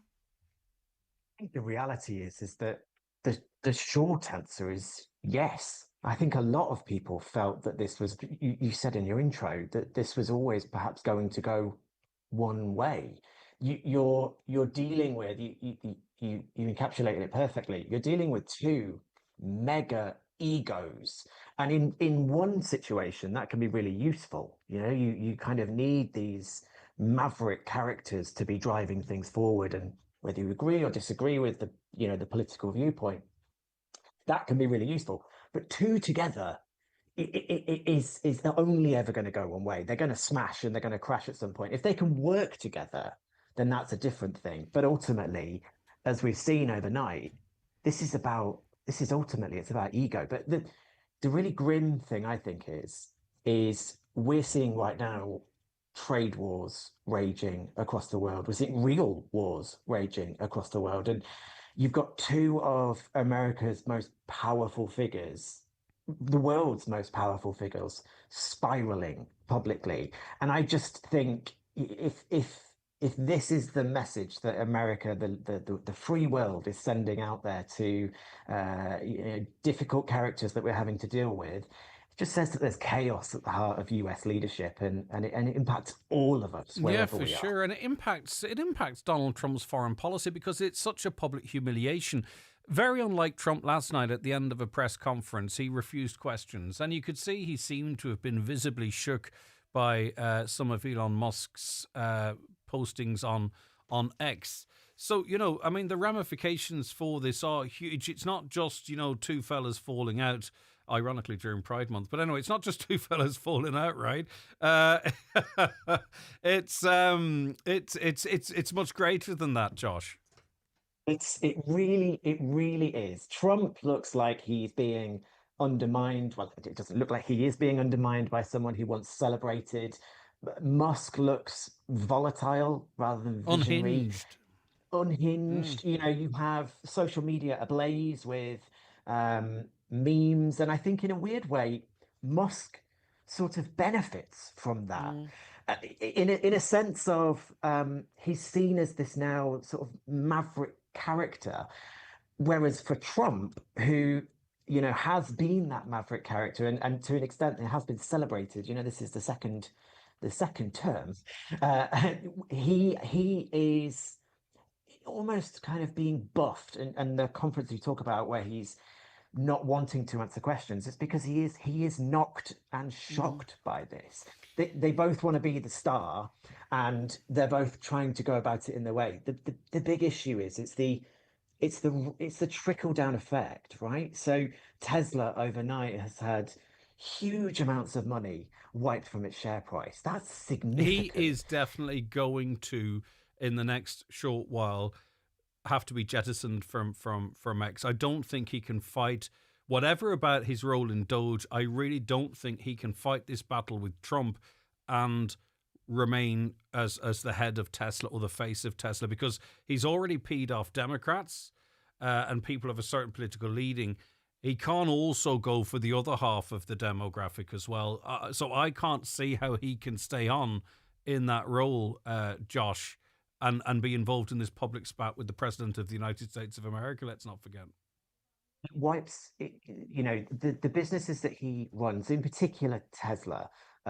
X is one thing in the sense of, I suppose if you look at what X has become, what Twitter was and what X has become, in a way, thinking from a positioning point of view, this is sort of quite a positive place. We're championing free speech, getting the truth out there, all of that kind of stuff.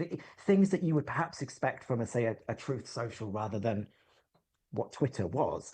In a way, that kind of works. But for Tesla, this is something, I mean, we've seen the sales just fall off a cliff in Europe. We now have, we've moved from a position where the president was effectively doing an advert for Tesla outside the White House to, almost kind of mocking Tesla, mocking sales, talking about, how the guy that's leading this didn't get what he wants, so he's throwing his toys out of the pram. I think if I was Tesla, if I were the shareholders at Tesla, and I think this will have been happening for some time, I would be asking some serious questions. But, the real challenge for Tesla isn't necessarily Elon. It's what happens next. Because even if you remove Elon, that perception and that mindset is going to be in there. Like, can I ask you a question? Yeah. If you could, would you buy a Tesla? No, not at this point. I don't think so. I think there are probably other electric cars that are nicer. But I agree with you. But also, Josh, we as the public have short memories, and I think 6 months on post Musk, with a different direction, perhaps maybe they could recoup some of it. But I think, and we're talking an awful lot about sort of the PR element of it, but politically, I think this is quite seismic because Donald Trump was elected on division. So in other words, he got 50% of the population to think how he thinks. and that meant you hated someone who didn't vote for Trump if you voted for Trump or vice versa. Now we're seeing a split of the 50. And what people, supporters, your likes of Joe Rogan and others are going to have to decide is who do they choose? Because Elon Musk is talking about a third party in a particular direction, and he is effectively saying, if you voted for Trump, I've turned my back on him now. Now you have to choose between the two of us. And that's more of a political thing. But I think that is a rebirth of politics. And I think that's how this is going to play out in the next while, because the divide is being split in two now. And I don't know how that goes or where Democrats go from this. How do you deal with this, though? I mean, how do you even deal with this from a PR perspective? They don't care, do they? Because Elon Musk has his own PR company, right? He's got 220 million people that will make him feel correct. And Donald Trump is, shouting into the wind on Truth Social. But he has the media, the mainstream media. Yeah, I think the point you make about the power of X and the role that Musk has played. We've seen things here in the UK. We've seen things in Germany. We've seen all of this kind of political posturing using predominantly money, and I think that's possibly a big question that we all need to be asking ourselves wherever we are. From a PR perspective, I mean, it's certainly not a client that I'm going to be going after anytime soon. But I think ultimately, if there is any advice, the first thing that anyone needs to be trying to do is to stop fueling the fire and try to regain some kind of control of it fast. Somebody has to be an adult in the room. The crazy thing is we're talking about the president of the United States and the world's richest man. Even craziest thing is the person that seems to be showing most restraint is Donald Trump. Words I never thought would come out of my mouth. They're both leading the story, and I think their egos are going to, we're going to keep seeing this sparring match. Spar is probably not even the right word. We've got, just battles happening, but they're feeding it. They're not leading it. The smartest move, I think, is to try and literally shift away from conflict and get into containment. If it were me, I'd be trying to get all of their people. I don't think it's a right move at this stage to get them in the room together. But for Trump, I think it almost feels like a strategic reset. You said he put him there.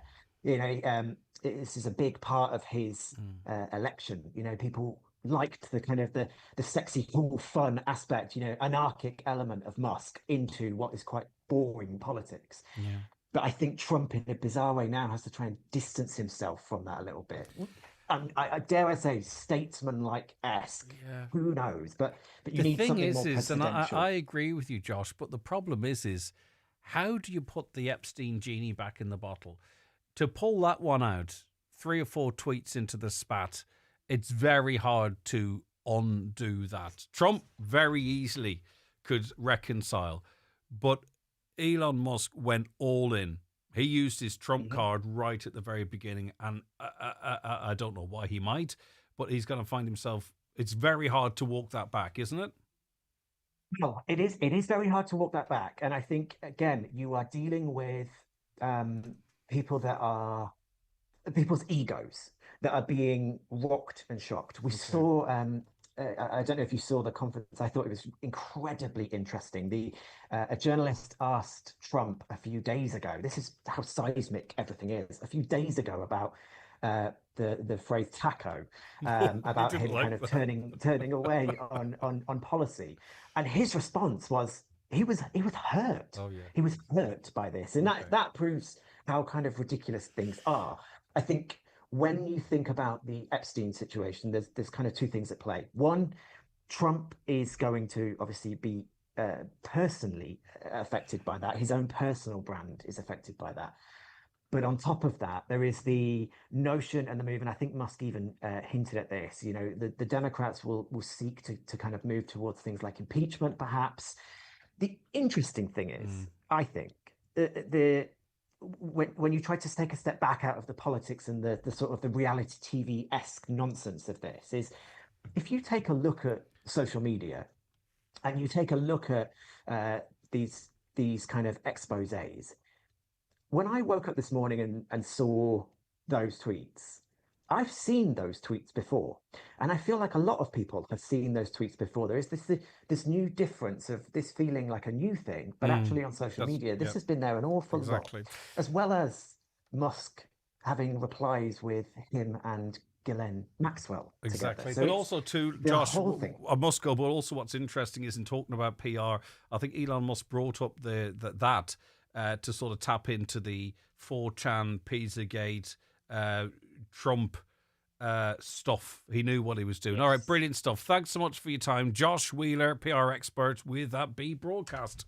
Today's 9 till noon show is brought to you by Atlantic Travel in Letterkenny. From radio waves to ocean waves. Atlantic Travel, your cruise holiday experts. Visit atlantictravel.ie. Why leave the magic moments and great scenes you've captured sitting on your phone when you can have them printed at McGee's Chemist? Using McGee's website or one of their in-store kiosks, you just upload your photos, select the ones you want, and have them printed instantly within an hour, or use the 24-hour service. 35mm and film from disposable cameras also printed, and old photos can be digitally restored. Hold your memories in your hand with McGee's Chemist, Letterkenny.